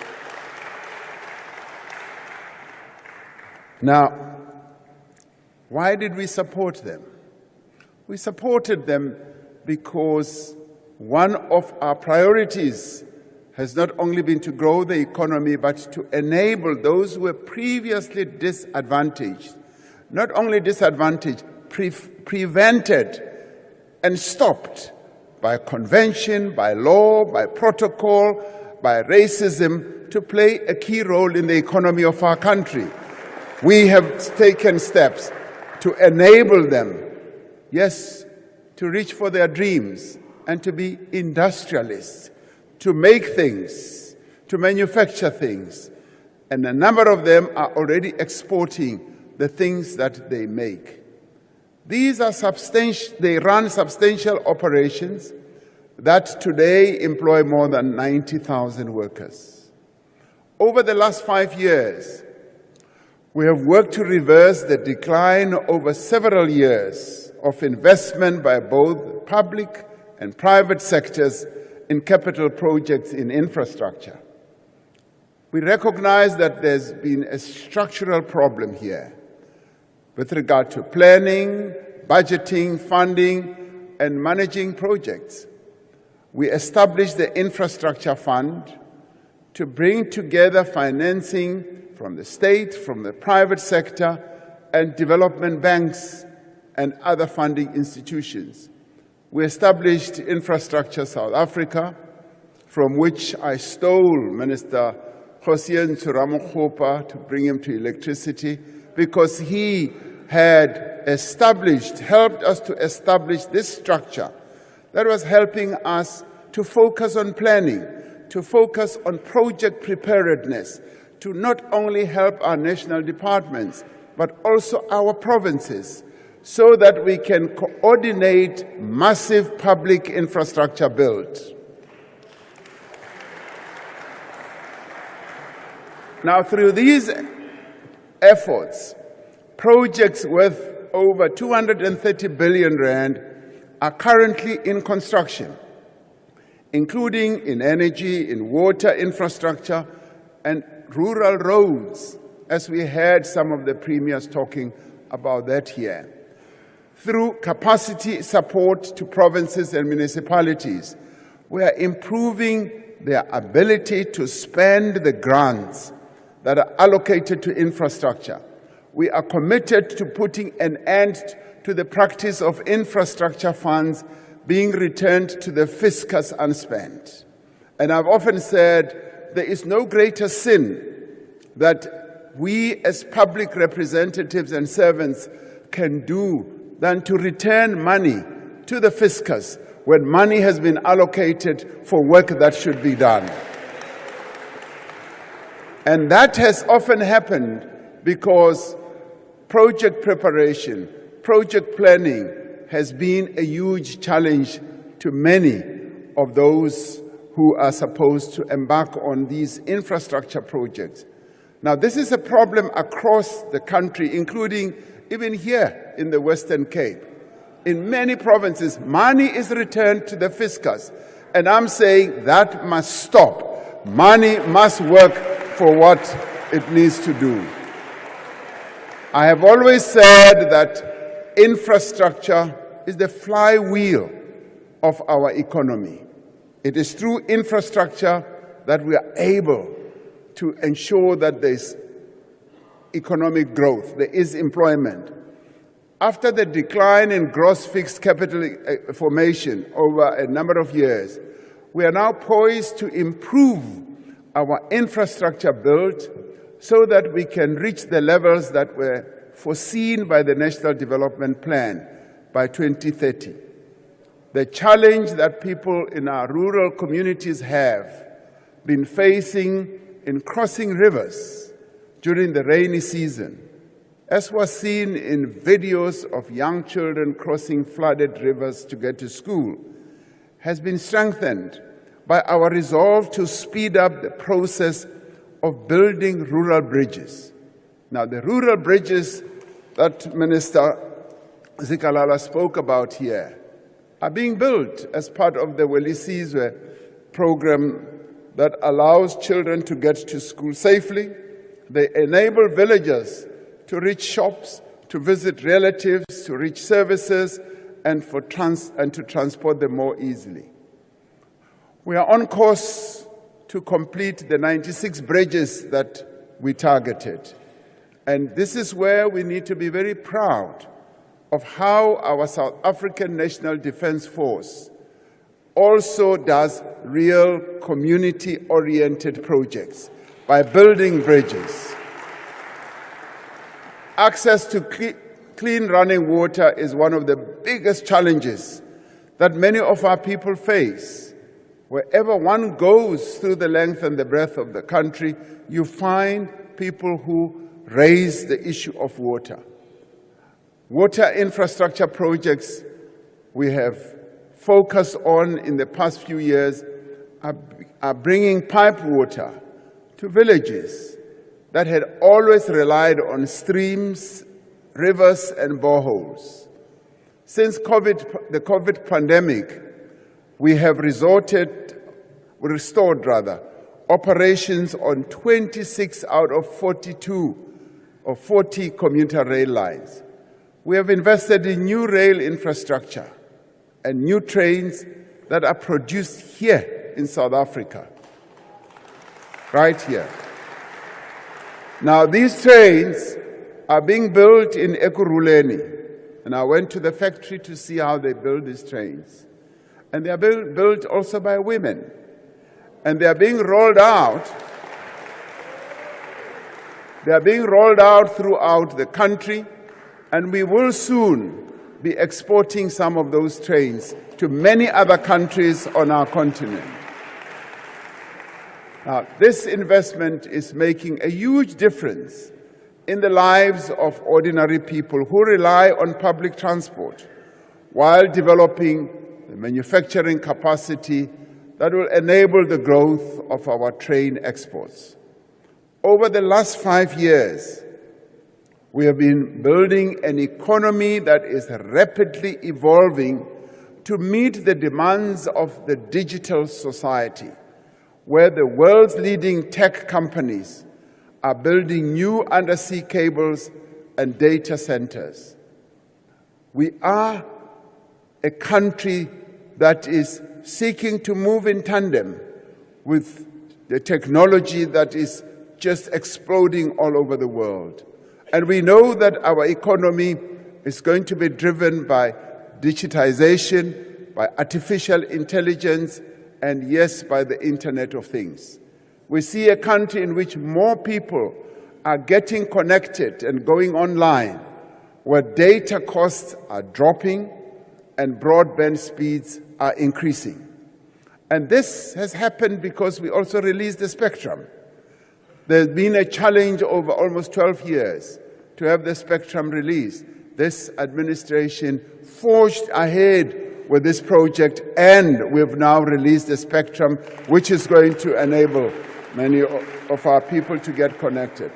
This enables people to conduct their businesses online, not only in their shops or spaza shops or wherever, online, to sell their goods, to sell their services through online platforms. We have seen how this phenomenon has fueled the growth of the economies of a number of countries. For instance, in China, they started off with Alibaba, and now there are many others who are now competing with that. And it should be a source of pride that one of our big companies has invested in a company called Tencent, which has added huge value, not only to the company, which is a South African taxpayer, but also to our stock exchange. We see young people making full use of the opportunities provided by the presidential employment stimulus and other public employment programs to improve their skills and gain valuable experience. And when we saw how the private sector had slowed down in terms of employing more and more people, it was the public sector that moved into the breach through our public employment programs as well as the presidential employment stimulus. And programs are now making a huge difference.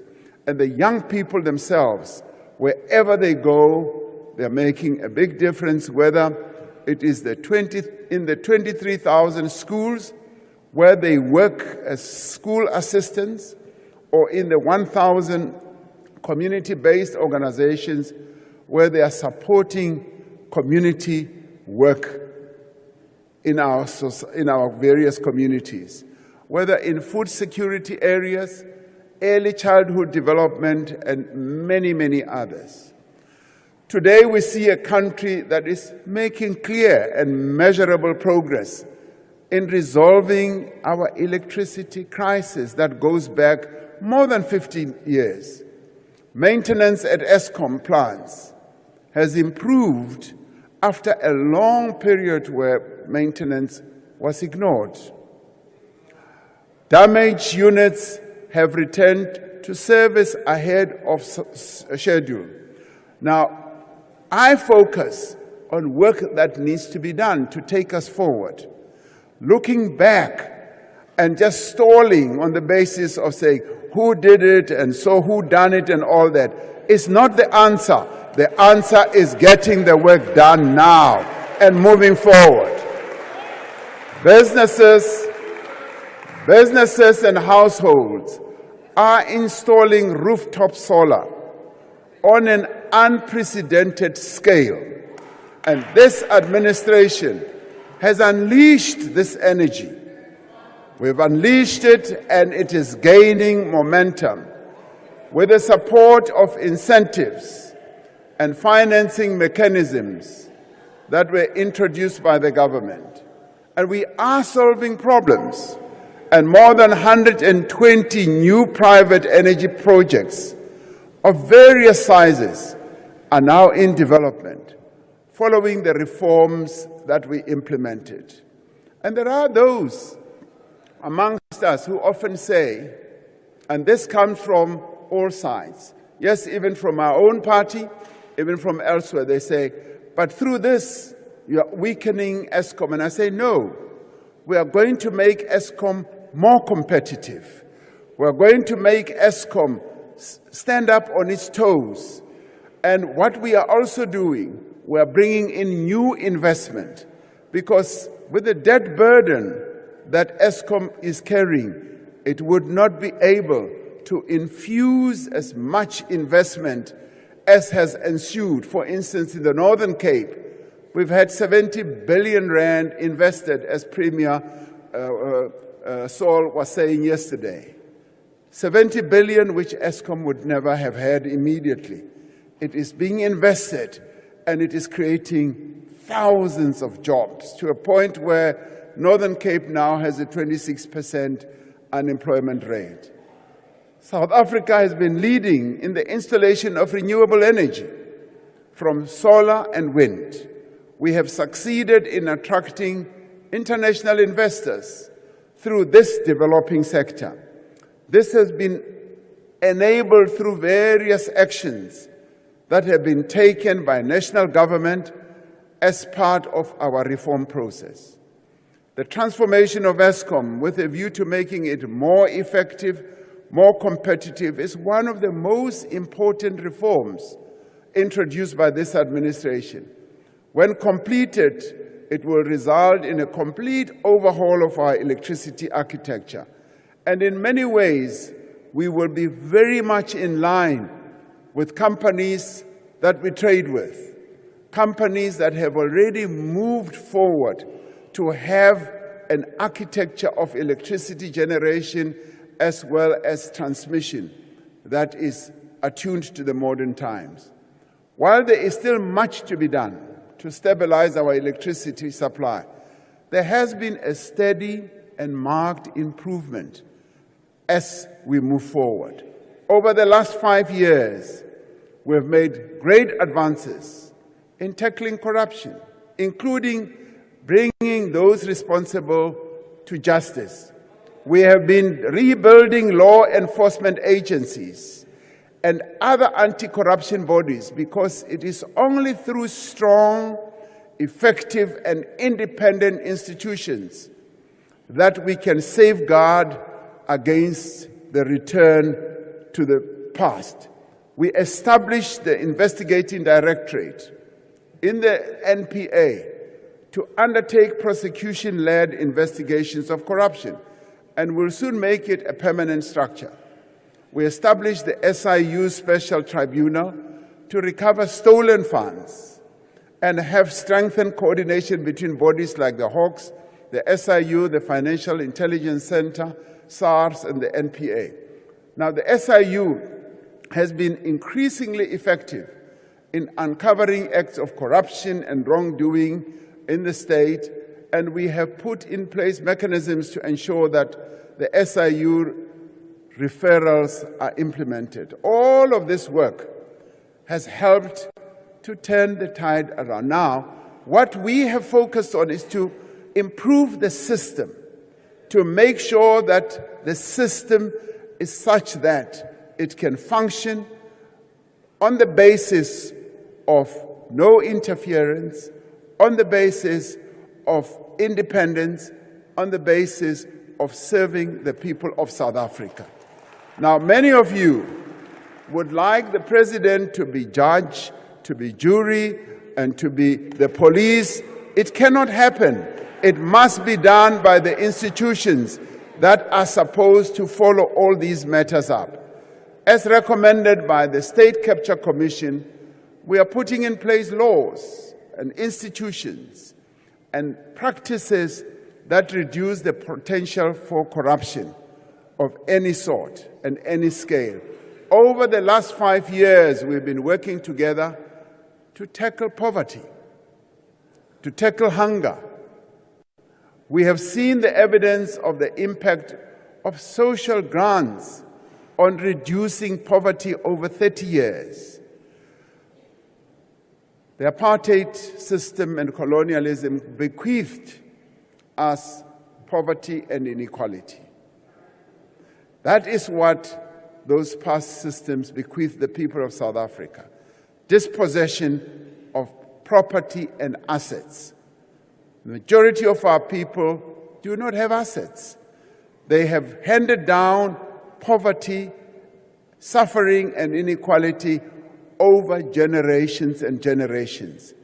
Now, through the grant system, we have been able to help reduce the poverty that we inherited from the apartheid system. We have sustained these grants over the last 5 years and have introduced the special grant, the SRD grant, to support around 9 million unemployed people. Now, the special grant was a lifeline to millions of people whose livelihoods were disrupted and destroyed by COVID-19 and who still continue to feel the effects of the pandemic. Not only did the grant help to reduce the incidence of poverty, but some of the people who received this grant started their own businesses. Some of them used the money to find work.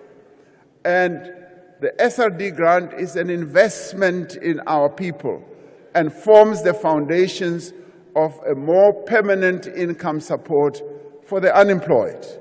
That's what it does.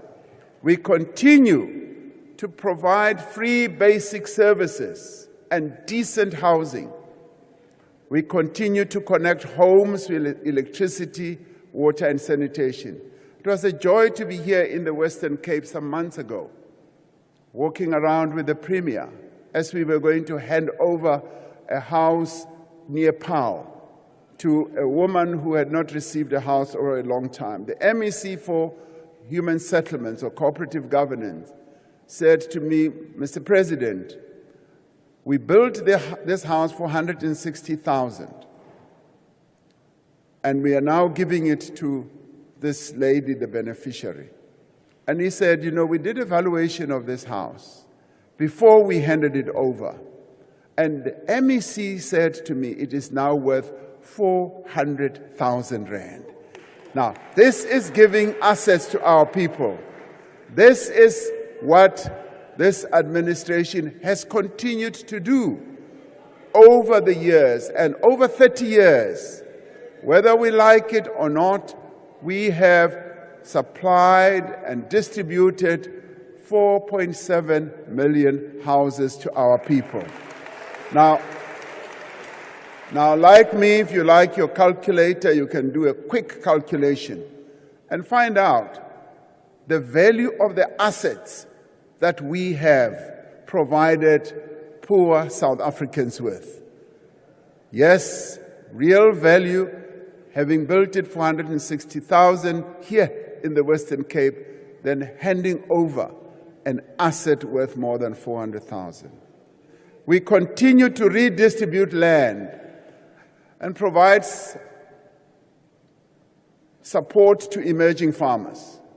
We have been speeding up the handover of housing title deeds, providing poor South Africans with vital assets.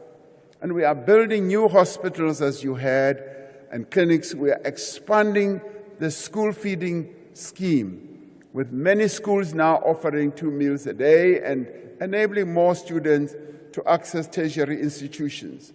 It's always a joy to hear even premiers being proud of the schools that are being built in their provinces. It was a joy to listen, yes, to the Premier of the Western Cape, to the Premier of Eastern Cape, about the schools that are being built. Tell me now that that is not progress. That is progress. We are moving forward. These are not the achievement of decades gone by. This is the work also of the last 5 years. Those who say, what have you done? What have you done in the past 5 years? What is your legacy? What is this and that? Now, talking about legacy, it's not a Ramaphosa legacy. No, it is an ANC-led legacy, government legacy. Now, so you know, I never want to be said that this is a Cyril Ramaphosa legacy. No, it is our people's legacy. Our people have struggled to get to where we are today, and they will continue to struggle. Over the last 5 years, we have strengthened the fight also against crime. In addition to the 20,000 new police recruits. Now, this is the problem that we had to address. Over the years, Minister Bheki Cele had said to me, President, our population has gone up, and our people to police ratio has also changed considerably. We've got fewer police men and women looking after a population that is growing and growing. And he'd been saying we need more police. And from a budgetary point of view, I must say, and this I say with also humility, that we had been doing something really wrong, scaling back on the budget for our security sector, the Defense Force and the police, the prisons, the prosecutorial authorities and all that. We've now changed that around. We employ 20,000 police. And all this aimed at enabling our police to be able to do their work. Yes, our provinces, and I must applaud our provinces have also been taking their own steps with their crime wardens, with their panyas, with their whatever. They have been making their own efforts. And we have to say this is a common problem that we all have to address. We are addressing this problem, and we are coming through with a number of interventions. And we are also establishing specialized South African police service units or task teams, the Economic Infrastructure Task Team, to work with business, to work with private security and state-owned enterprises to tackle illegal mining, construction, site extortion, cable theft, and vandalism of economic infrastructure. And it is only when we work together, it is only when, yes, the construction companies work together with communities, work together with the police, that we will be able to root out site extortions. And if we don't work together, and if, for instance, the construction companies, when they have won a contract, they just parachute themselves into communities and as outsiders believe that they will construct whatever facility, they've got it all wrong. They must work with the local community. They must involve the local community in whatever project they embark upon so as to prevent those who want to extort from them, so as to prevent this construction mafia from even getting foothold. By November last year, the task teams had made over 4,000 arrests for damage of critical infrastructure, 70 arrests for extortion at construction sites, and over 3,000 arrests for illegal mining, and confiscated significant quantities of copper cable, rail tracks, and other metals. And I heard of a story in Limpopo of a local serious business person who is like in construction industry, how this business person had contracted young boys to go and uproot a whole rail line, take it to his factory and melt it down, and a serious business person. Now, this is the intricacies that get involved in construction, in vandalization of our infrastructure. And this is precisely what the task team has been having to deal with. On all the challenges that our country faces, government, business, labor, and civil society have found a way to join hands and forge partnerships for growth, job creation, and reform.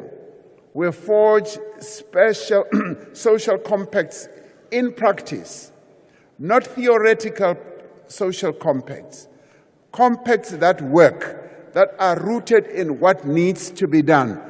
That is what we have been experiencing. We have forged partnerships that enable us to respond to COVID-19 pandemic. We saw that with the vaccine rollout.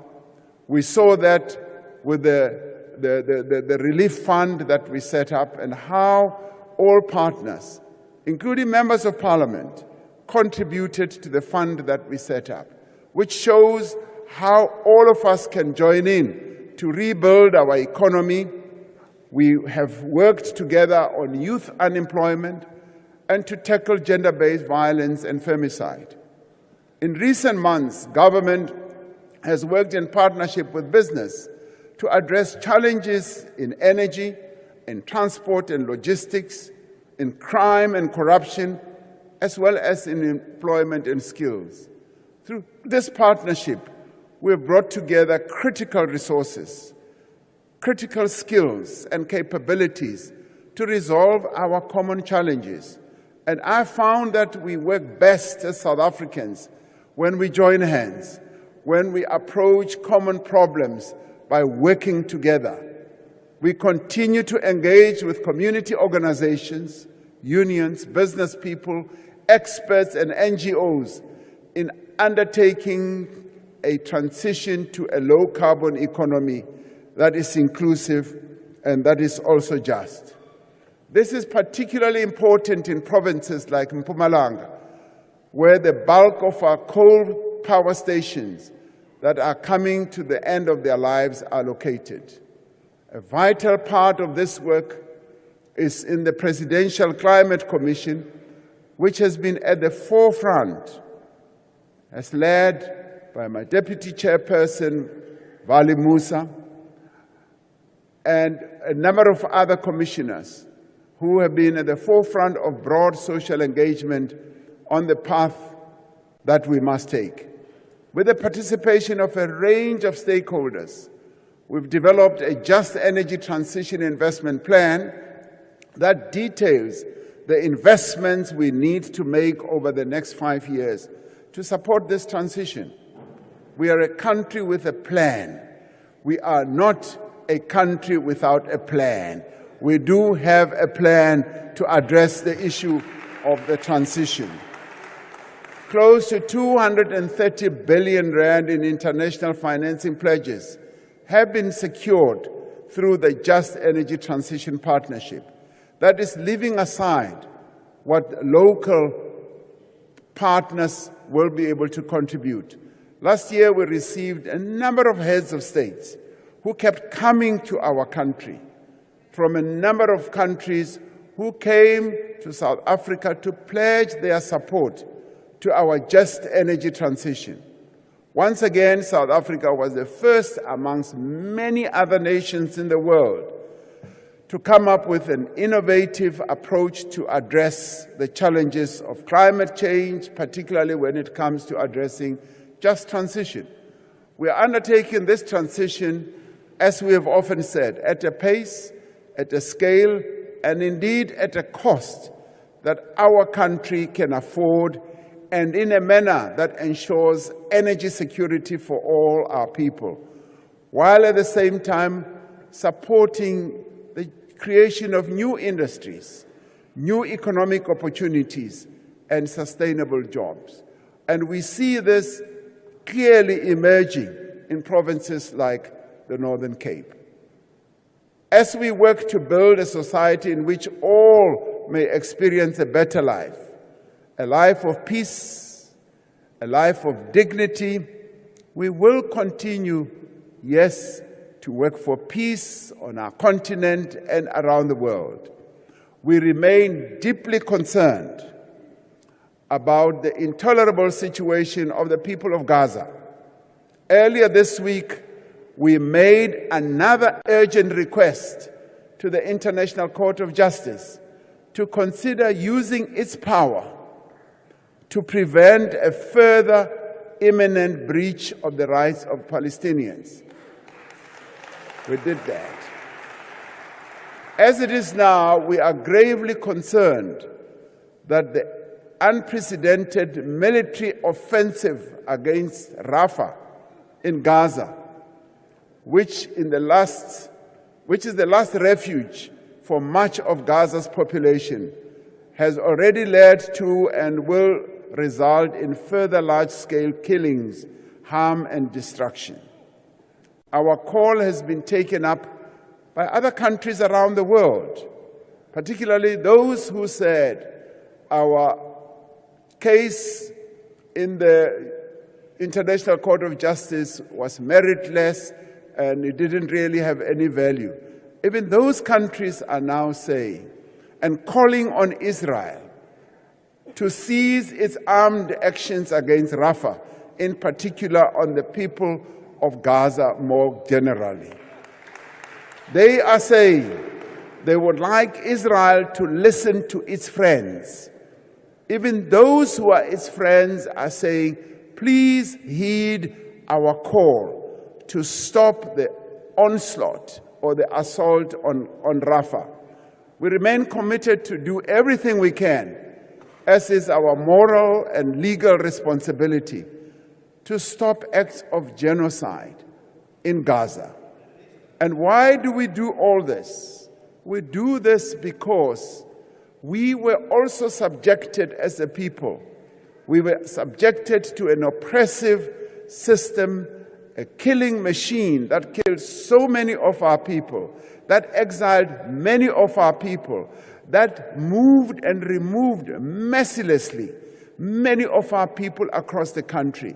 That experience remains fresh in our memory, and that is why we are acting in support of the people of Palestine.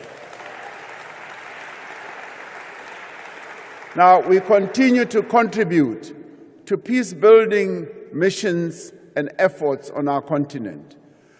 We've just deployed personnel from the South African National Defence Force to the Democratic Republic of Congo as part of the SADC mission. Now, because we are part of SADC, as we are part of SADC, we have deployed soldiers to Mozambique. And of course, in a situation of conflict, yes, there are those who will fall. And in any war situation, there are people who fall. Now, as part of SADC, we are part of SADC, and that is why when SADC decided that the region as a whole needs to go and support the people of the DRC, South Africa has also, as always, had to come up and deploy its soldiers there as well. And we have been part of peacekeeping missions all over the world. Now we support our Defense Force personnel who brave great dangers to make Africa a more peaceful and stable continent. That is what we applaud them for, and we dip our heads for those who are injured and those who may well have fallen. A profound change is taking place in our country. And away from the noise and the spectacle, our country is being steadily and fundamentally transformed for the better.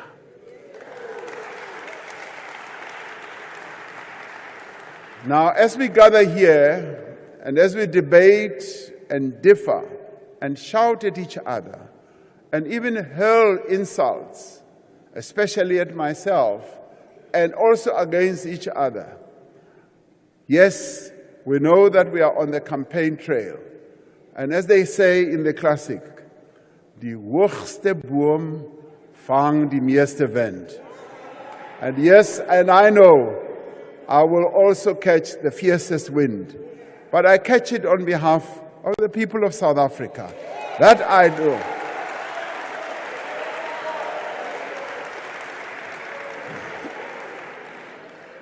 Now, as we debate and differ, and as we prepare for the campaign trail, a quiet revolution is taking place. It is a revolution that will change the way that our economy works and improves the lives of all our people.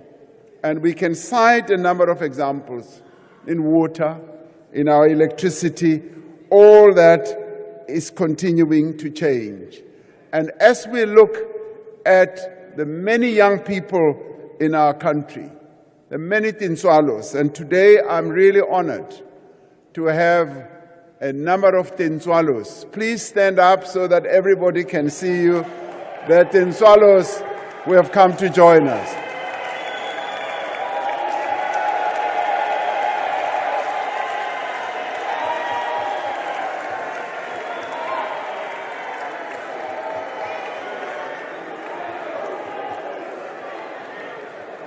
Now, these Tintswalos, a number of them, you may sit down, they've seen you, that you are not fake, that you are real.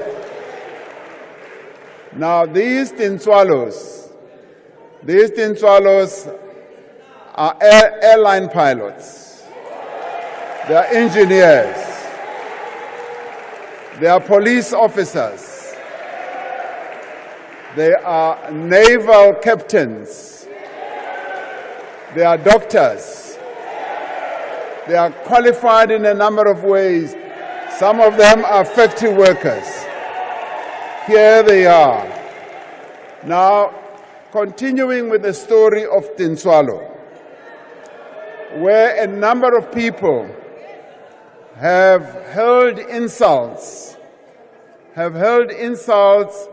at a Tintswalo. Now, we continue with the story of Tintswalo. Now, everyone who would have been born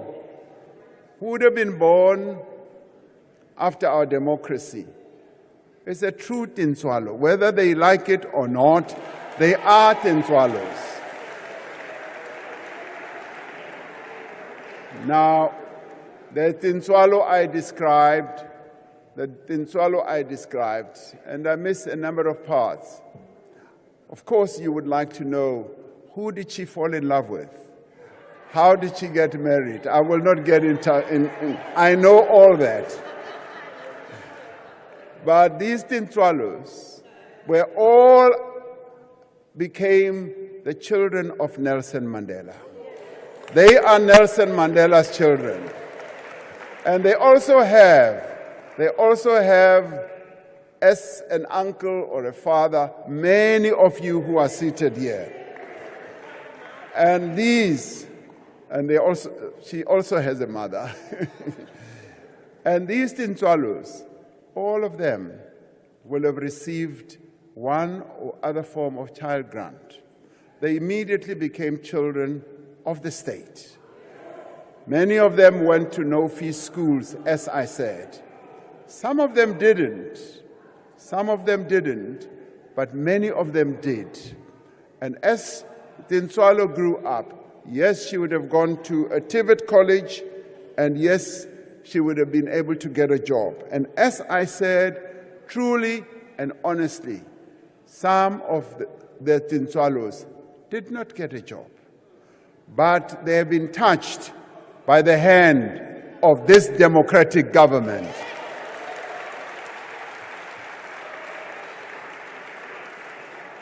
And through the work of this democratic government, they are now grown-up Tintswalos.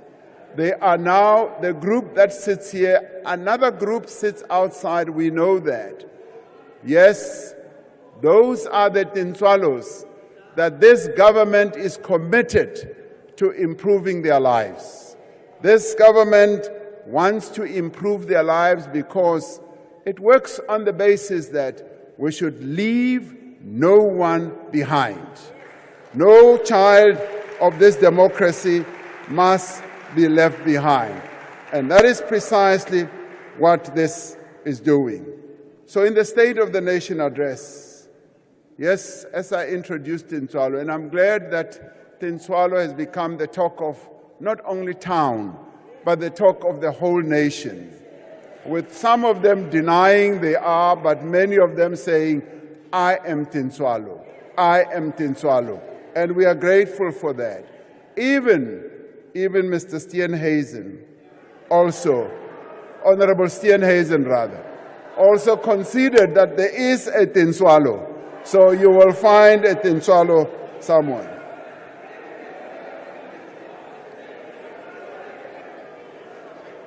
Now, these young people seated over there have spoken not only of how democracy, as I was coming in, has improved their lives, but of their gratitude to those who fought and strived to achieve that democracy.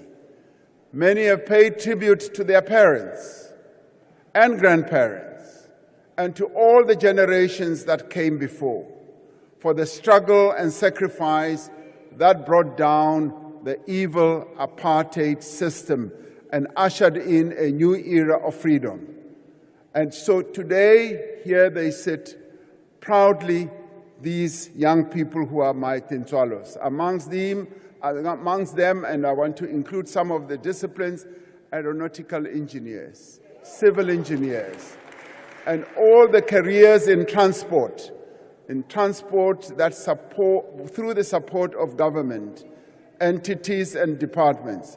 Now we offer our congratulations to another group of Tintswalos, to the South African under-19 cricket team, which reached the semi-finals of the ICC World Cup, an exceptional performance on a global stage. Now, I offer my congratulations to all our teams who are excelling on global stages and who fill us with a great deal of pride. Yes, Bafana Bafana, the pride of our nation, arrived back in the country this week after an impressive Africa Cup of Nations campaign. These are all democracy's children. We are proud of them. They are proud of themselves, and they are proud to be South Africans. These are million more just like them around the country. But there are also those who greeted Tintswalo's story with derision, like right now. These were people who sought to diminish, they even sought to deny the achievements of our democracy. To them, it doesn't matter that 9 out of 10 households now live in formal dwellings, or that a similar number have access to clean drinking water and electricity. To them, it doesn't matter that more South African adults have completed matric or earned a degree, or that more learners from poor communities are achieving bachelor passes. Now, to them, it doesn't matter that South Africans now have a higher life expectancy, or that maternal and child health has improved dramatically, as Premier Saul was saying. Now, it doesn't matter to them that millions of people have been lifted out of poverty through the provision of houses, land, social grants, basic services, expanded access to healthcare and education, and through the introduction of the national minimum wage. Now, I remember very well some parts of this House were opposed even to the introduction of the national minimum wage, which today benefits more than 6 million workers who support their households. All of these great achievements of human development do not matter to them because, in the end, those Tintswalos do not matter to them. They are prepared to dismiss all this progress because it does not serve their narrative of a failed state. It does not serve their political aspirations, and it does not serve their narrow interests. They do not want a national democratic society. They want to preserve racial privilege and to reverse the fundamental social and economic transformation that is taking place. I was truly hurt when I heard the reference from the leader of the opposition, Mr. Steenhuisen, having said that those that he saw in Gauteng, who buy clothes from Jet. I was truly hurt because I am one of those, yes, who believe that a remark like that is inherently racist.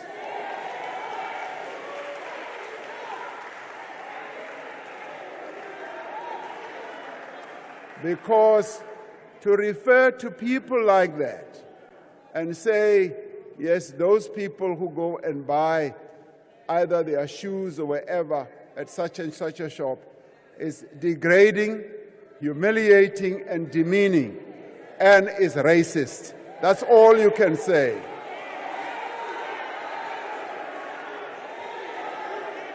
But what they do not realize is that Tintswalo's story is not over. We are not done yet with Tintswalo because we are still going to improve Tintswalo's life. Just as our journey as a nation has become better as we move ahead, because we have traveled far and have achieved much, but we have much further to go. We are clear about the progress that we have made, the challenges that we face, and the actions that we must now take.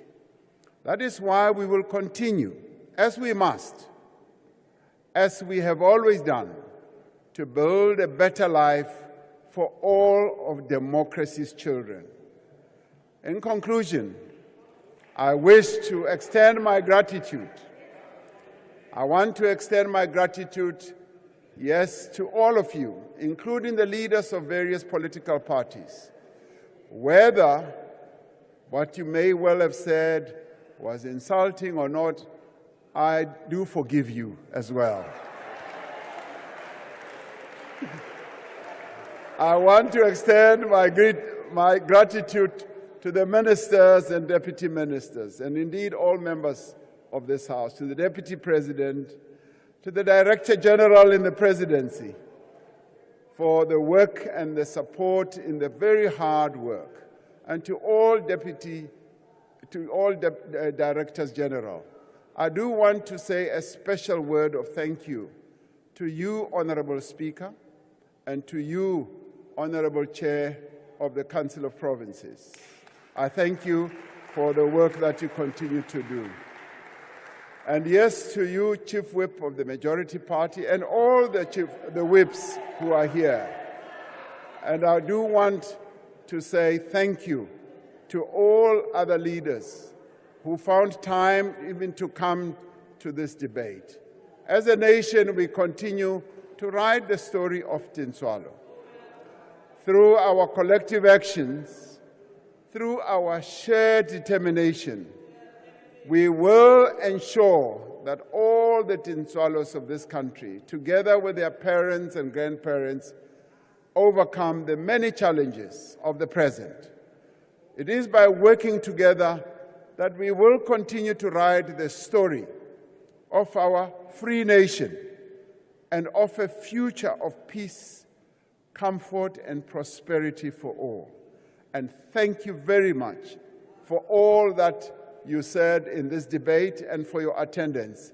I look forward to the various debates that will take place in the National Assembly and the National Council of Provinces. Thank you very much indeed.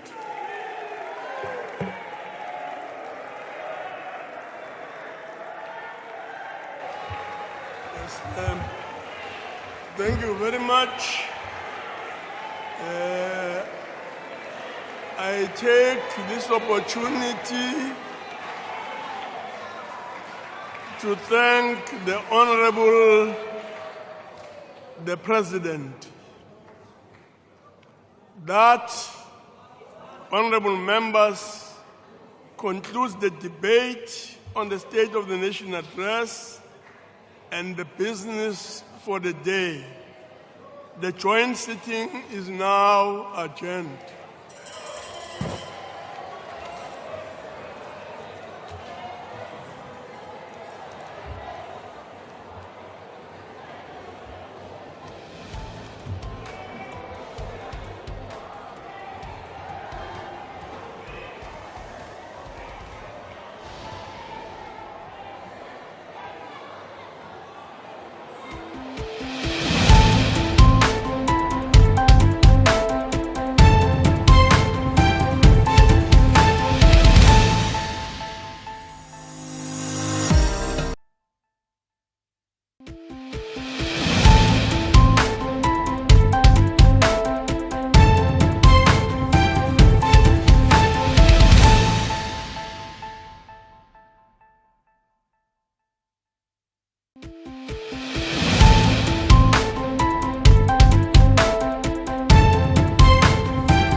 Well, there you have it, South Africa. The President has just concluded his response to the debate on the State of the Nation Address 2024, marking the end of the program of the State of the Nation Address.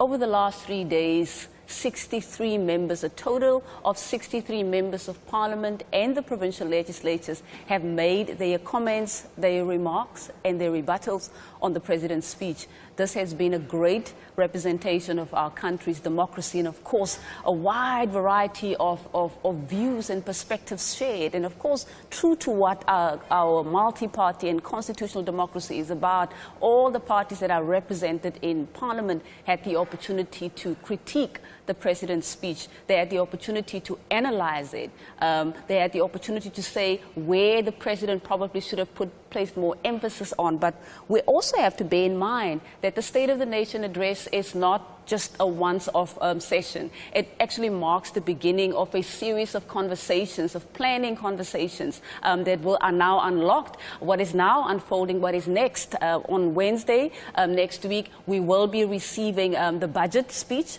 from the Minister of Finance, who will be basically outlining the allocations, the proposed allocations for government's program of action in the year ahead. And of course, we also know that, provinces will also they will also begin on Thursday. I think we're getting our first State of the Province address on Thursday next week, where premiers of provinces will begin to also deliver their State of the Province addresses, of course, speaking to key aspects that the President has raised in his State of the Nation address. And again, it is also important to emphasize that the President, when he delivers his State of the Nation address, he will deliver the address giving us broad strokes, and thematic areas that the broader state machinery should be focusing on, and that the three spheres of government should be focusing on. And then from there on, we know that we're going to get more detail coming through from the budget process. After the budget speech has been delivered, the budget vote process, we will now hear those members of the executive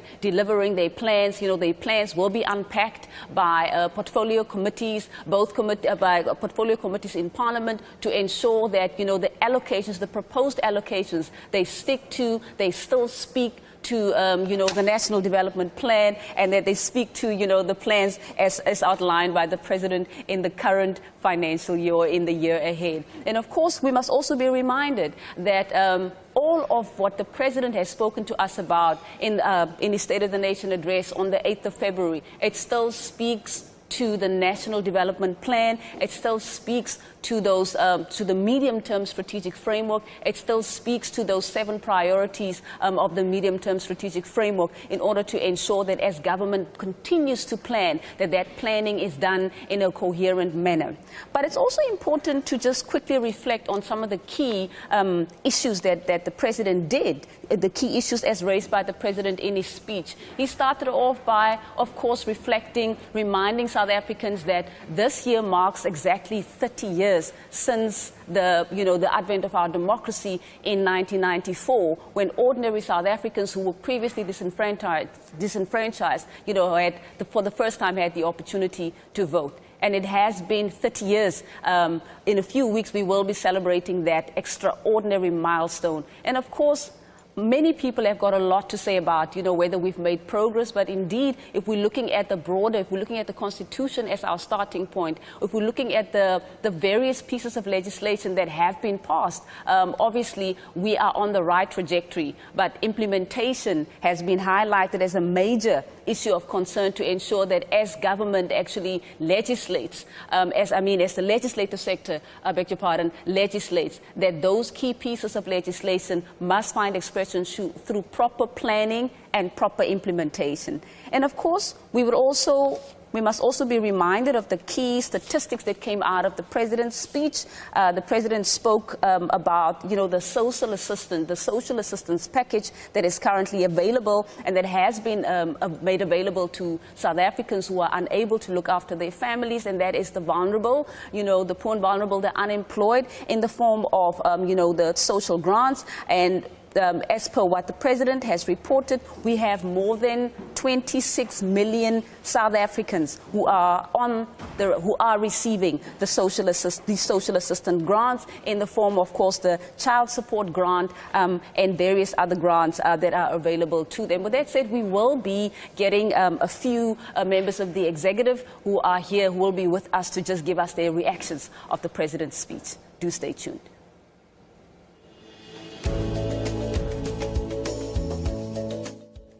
We should not give in to those who resist the responsibility that the Constitution places on us to correct the injustices of the past and fundamentally transform our economy and society. We must remind these people of the obligation that the Constitution places on the state to progressively realize the rights of everyone to housing, healthcare, food, water, social security, safety, and education. By the same measure, we should not allow anyone to diminish vital democratic institutions, to denigrate our judiciary, or to challenge the constitutional authority of this Parliament. We should not give in to those who seek to divide our nation, to incite violence and undermine our democracy. As in the past, as in the future, the people of South Africa should stand together against any attempt to reverse the achievements of our democracy.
welcome back, and thank you very much for staying with us. I do now have the honor of being joined in studio by the Minister for Water, the Portfolio for Water, Dade Senzo Mchunu. Minister, welcome to the platform, and thank you very much for making the time. Thank you very much. Fantastic. What are your reactions on the President's response today? Well, overall, I think the President spent a lot of time thinking about the last 30 years and picking and choosing what would make a broadly comprehensive and accommodating kind of a statement for that kind of a period. You start with the period of Mandela, the 5 years, where South Africa was dealing largely with reconciliation, where there had been absolutely none. And then you go to a period where certain things around development and building people and building the country begins. And then you go to a period which unfortunately started with a global meltdown, 2008. Afterward, started building the economy, among other things, reaching about 6% of growth, although there was very little employment, yes. Or rather no matching employment. But the mood was positive. And then you go up to 2014 with still climbing, and a few things that happened around HIV/AIDS, around higher and primary education, and things moving up until we then come across at the end of 2019, while getting higher and higher in terms of hope. You come across the economic meltdown as a result of COVID-19. There was not just a period of economic meltdown, it was destructive. Absolutely. Because you had to close doors on a number of businesses, shutting down prospects of growth for people, their employment, their personal growth, and their almost all avenues. It became dark for 2 years. In the country, actually for more than 2 years. For more than 2 years. And only last year, the greater part of 2 can you start saying we started going out and about. But what did you see down there? It was destruction and mayhem. You needed to put pieces together. And that's no easy journey. It's no easy journey because you didn't stop and then start. When you stop because of COVID, it was destruction, things falling apart and so on. So the last 30 years, in a number, is 30 years. And then if you close your eyes, you would say, hey, there's quite a period. And then you would say, what has happened is not enough in terms of taking South Africa to higher heights and growing. Yet, if you audit it, if you detail it, if you look seriously through, you can see that we have moved a long way. We are a constitutional state. Absolutely. With relative stability and certainty. When do you have elections? When do you not have elections? National, provincial, local. You know, when do you have your budgets? When do you open your parliament? That's stability, that's growth, that is positive, such that we had never seen that before because we didn't, you were not part of it. Indeed, Minister. And the challenges and positives. And with the President, of course, also drawing the comparison to where South Africa was prior to 1994, talking about the legacy of apartheid. We're talking about more than 350 years of colonialism and apartheid and that impact and that legacy, that it doesn't take 30 years to reverse that, and that is what you're speaking to.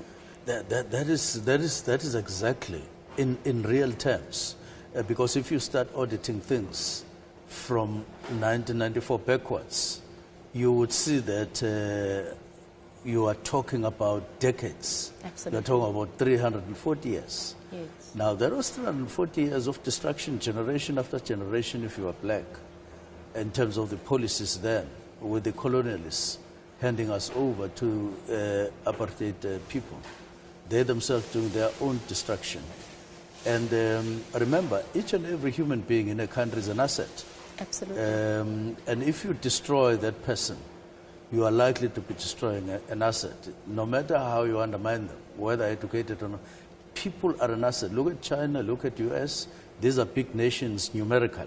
Look at India. I mean, it becomes positive. It becomes a plus rather than in the main, rather than being a disadvantage of the country. So we are a nation. We are growing steadily. We are now at 62 million.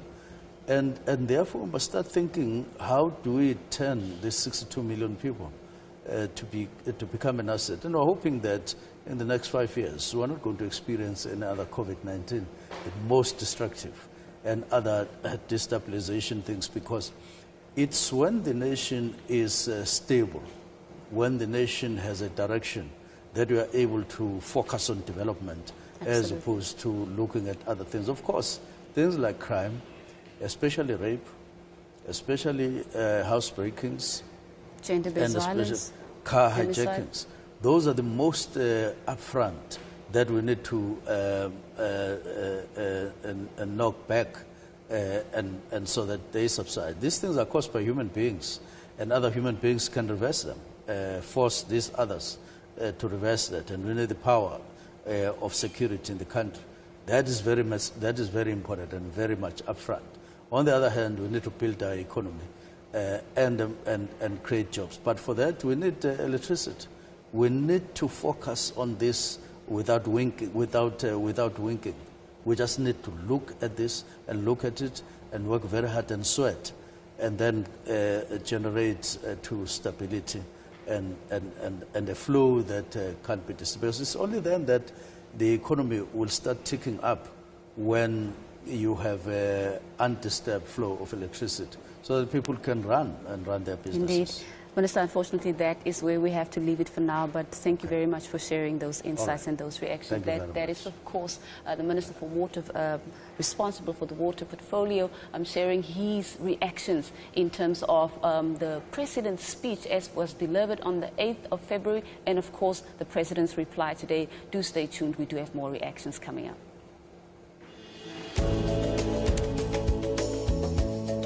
To support growth in the mining sector, we are moving ahead with the modernization of our mining rights licensing system and are launching an exploration fund to support emerging miners and exploit new mineral deposits. Through this, mining, which has been the bedrock on which the South African economy was built, will once again become a sunrise industry. Participation of previously disadvantaged black people is increasing. Black ownership now stands at approximately 39% when compared to just 2% in 2004. This is progress that is being made, allowing black people to participate in a key industry in our economy.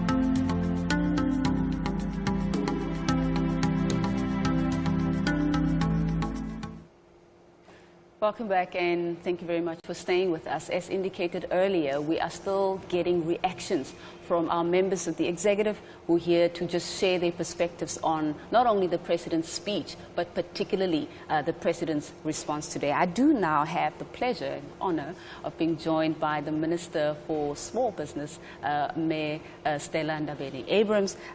Minister, thank you very much for making the time, and welcome to the platform. Thank you so much for having me, and I'm looking forward to the engagement. Fantastic. Just tell us, just as a starting point, what are your reactions of the President's reply today, especially after the robust discussions and all of the wide-ranging comments that were made from all the parties that are represented in Parliament, and with obviously culminating into the President's response today? What's your reaction? Well, I think the reaction was good, specifically because the President was able to put everything into perspective. Most of the people have chosen to deliberately ignore the context of what his speech was centered around, giving account of the work that we have done over the 30 years. And of course, others wanted us to just focus on this administration. But as he explained, it is important to bring everybody up to speed by explaining where do we come from, so that when you judge us as the government, you judge us on realistic terms. I think he did well on that.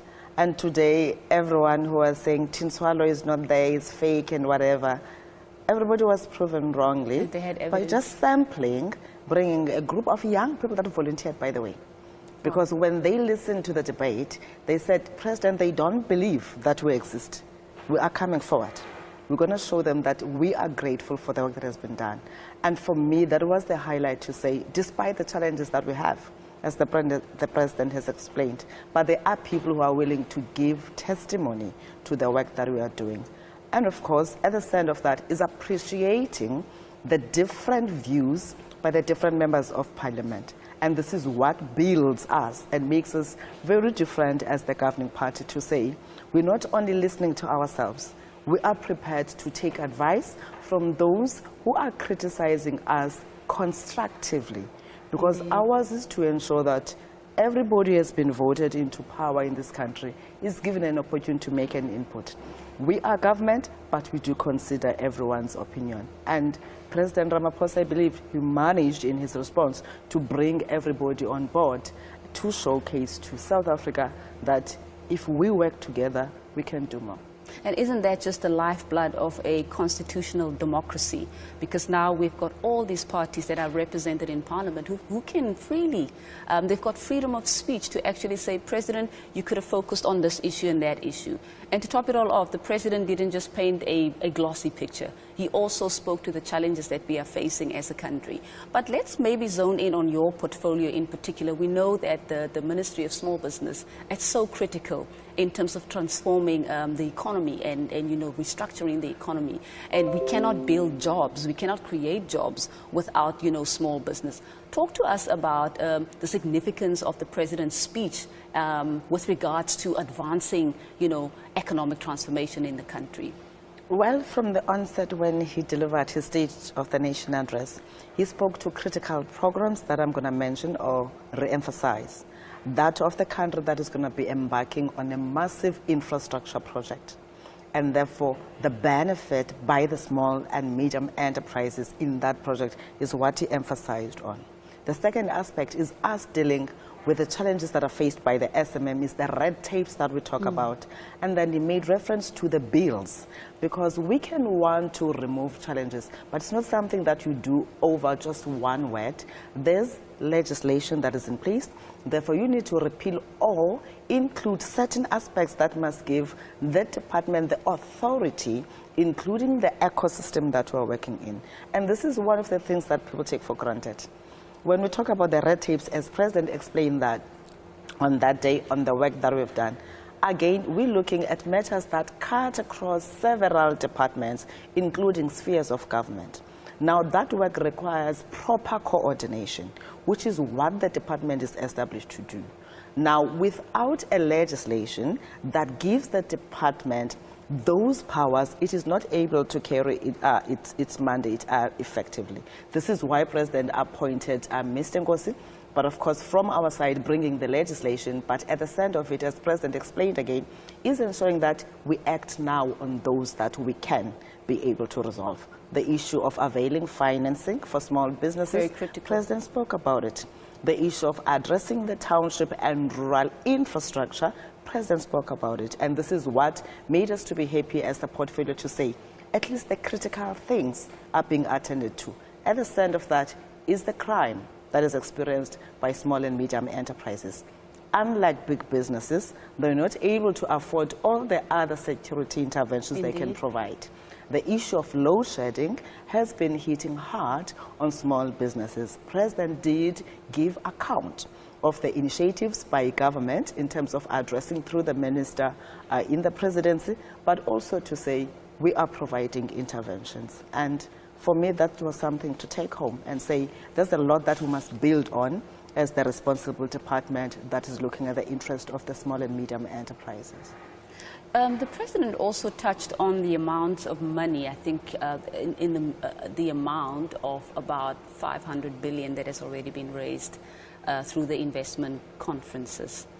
How does the small business department fit into that space in terms of ensuring that as these investment commitments are being made, that that money can actually be channeled to these small and medium enterprises that are emerging and is part and parcel of, transforming the economy? Well, one of the things that can really give meaningful participation for the department in such initiatives is a coordinated plan, as I mentioned earlier. And this is why we came up with the National Integrated Small Enterprise Development Framework. We call it a master plan of the master plans, to say there are these billions of rands in a particular sector, which is meant for big business, as you find Minister Patel coming up with master plans for the different sectors. All we do is to say, for the small and medium enterprises in that sector, these are the areas. We've gone to an extent of identifying not word by word, but product by product that have been submitted to say, now at least leave the space for the SMMEs to participate in this area. Is it done throughout the sector or the ecosystem? No.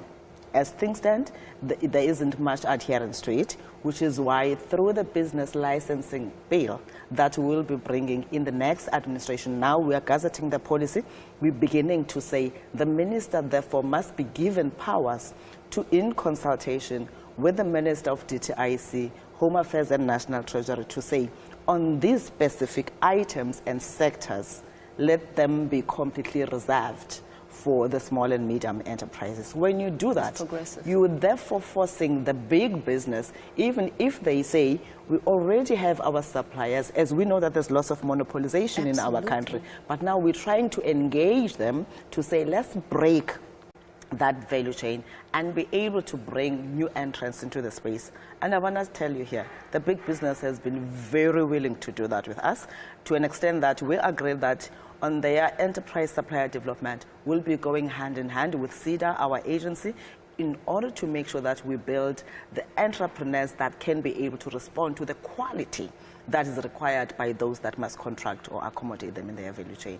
So it is something that we know that there's 500 billion. Are we already in the different sectors? Which is why capacitating the department was critical for us, to have sector specialists, because we've been operating with general public admin as staff. So we said, we can't be dealing with the work that we deal with.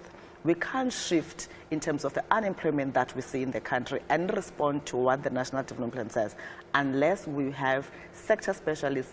We invest a lot in research and innovation so that we know what are the trends in agriculture. And therefore, when we identify space, if we come to you, for example, if you have a clothing brand, when we say, all we want from you, can you give us space to provide you with patterns? We would have identified a niche for the SMMEs. So we are going for that route of specialization to say, let SMMEs focus on certain areas. And if that happens, it doesn't matter if whoever that is trading is in South Africa or outside South Africa, but if they come from South Africa, at least they will be able to open more market access for the entrepreneurs that were responsible. Indeed, and that also speaks to the issue of localization and ensuring that as you identify the sectors as well, you also know which provinces, which districts, which localities, so that you have clarity about exactly where this money will be going and the economies and the local economies that are supposed to be activated in the process as well. But as you conclude, Minister, tell us, what do you think is the legacy of the sixth administration as you conclude? Well, because we continue with the work that has been started by others, it's really difficult to say this one I can single out, because we continue with the work that is there in place. But of course, you just mentioned there are lots of billions on investment that have been brought in this country. Indeed. And this is something that has happened during the sixth administration. When Minister Nzimande was making the debate, he spoke about the numbers, the billions that we've increased towards the students, including ensuring that we provide for the missing middle who could not afford to access NSFAS, but at the same time their parents could not afford. There's many interventions. If I'm now going to be telling you that the NCOP is busy with the public hearings to make sure that they finalize the National Small National Small Enterprise Amendment Bill that seeks to establish an office of the Ombudsman that must champion the interest of entrepreneurs, because we've seen them being victimized many times. This is the legacy of the sixth administration. I can go on and go on. The Africa Continental Free Trade Agreement, the success that we are bringing, is a legacy of the sixth administration. What we're beginning to see, to say, let us reindustrialize South Africa, the localization that you are referring to say, it can be correct that we continue to get stuff from other countries, even when we can. And this is why we said, on the industrialization plan, let's make sure that we fund or finance those industrialists. Hence, he was talking about 1,000 industrialists that have been supported this financial year. The issue is, how do you leverage on the Africa Continental Free Trade Agreement? How do you leverage on the BRICS success that we've brought on board? And there's so many other partnerships. I mean, I've never seen private sector so cooperative in terms of saying, government, we're willing to partner with you, roll out the infrastructure that we have. Fantastic. Minister, unfortunately, that is where we have to leave it for now, but I want to thank you very much for making the time to be with us this afternoon. Thank you so much, and looking forward to another engagement. Fantastic. That is, of course, the Minister Stella Ndabeni-Abrahams. She is the Minister for Small Business, sharing her insights and giving us a broader picture in terms of the economic transformation trajectory of the country, of course, zoning in to some of the key, what we can call legacy and highlights and accomplishments of this constitutional democracy. With that, I want to thank you for watching Parliament TV since last week, Thursday, since we started with our build-up on, prior to the President delivering his speech. It has been our pleasure to bring you live coverage of the State of the Nation Address 2024. With that said, goodbye.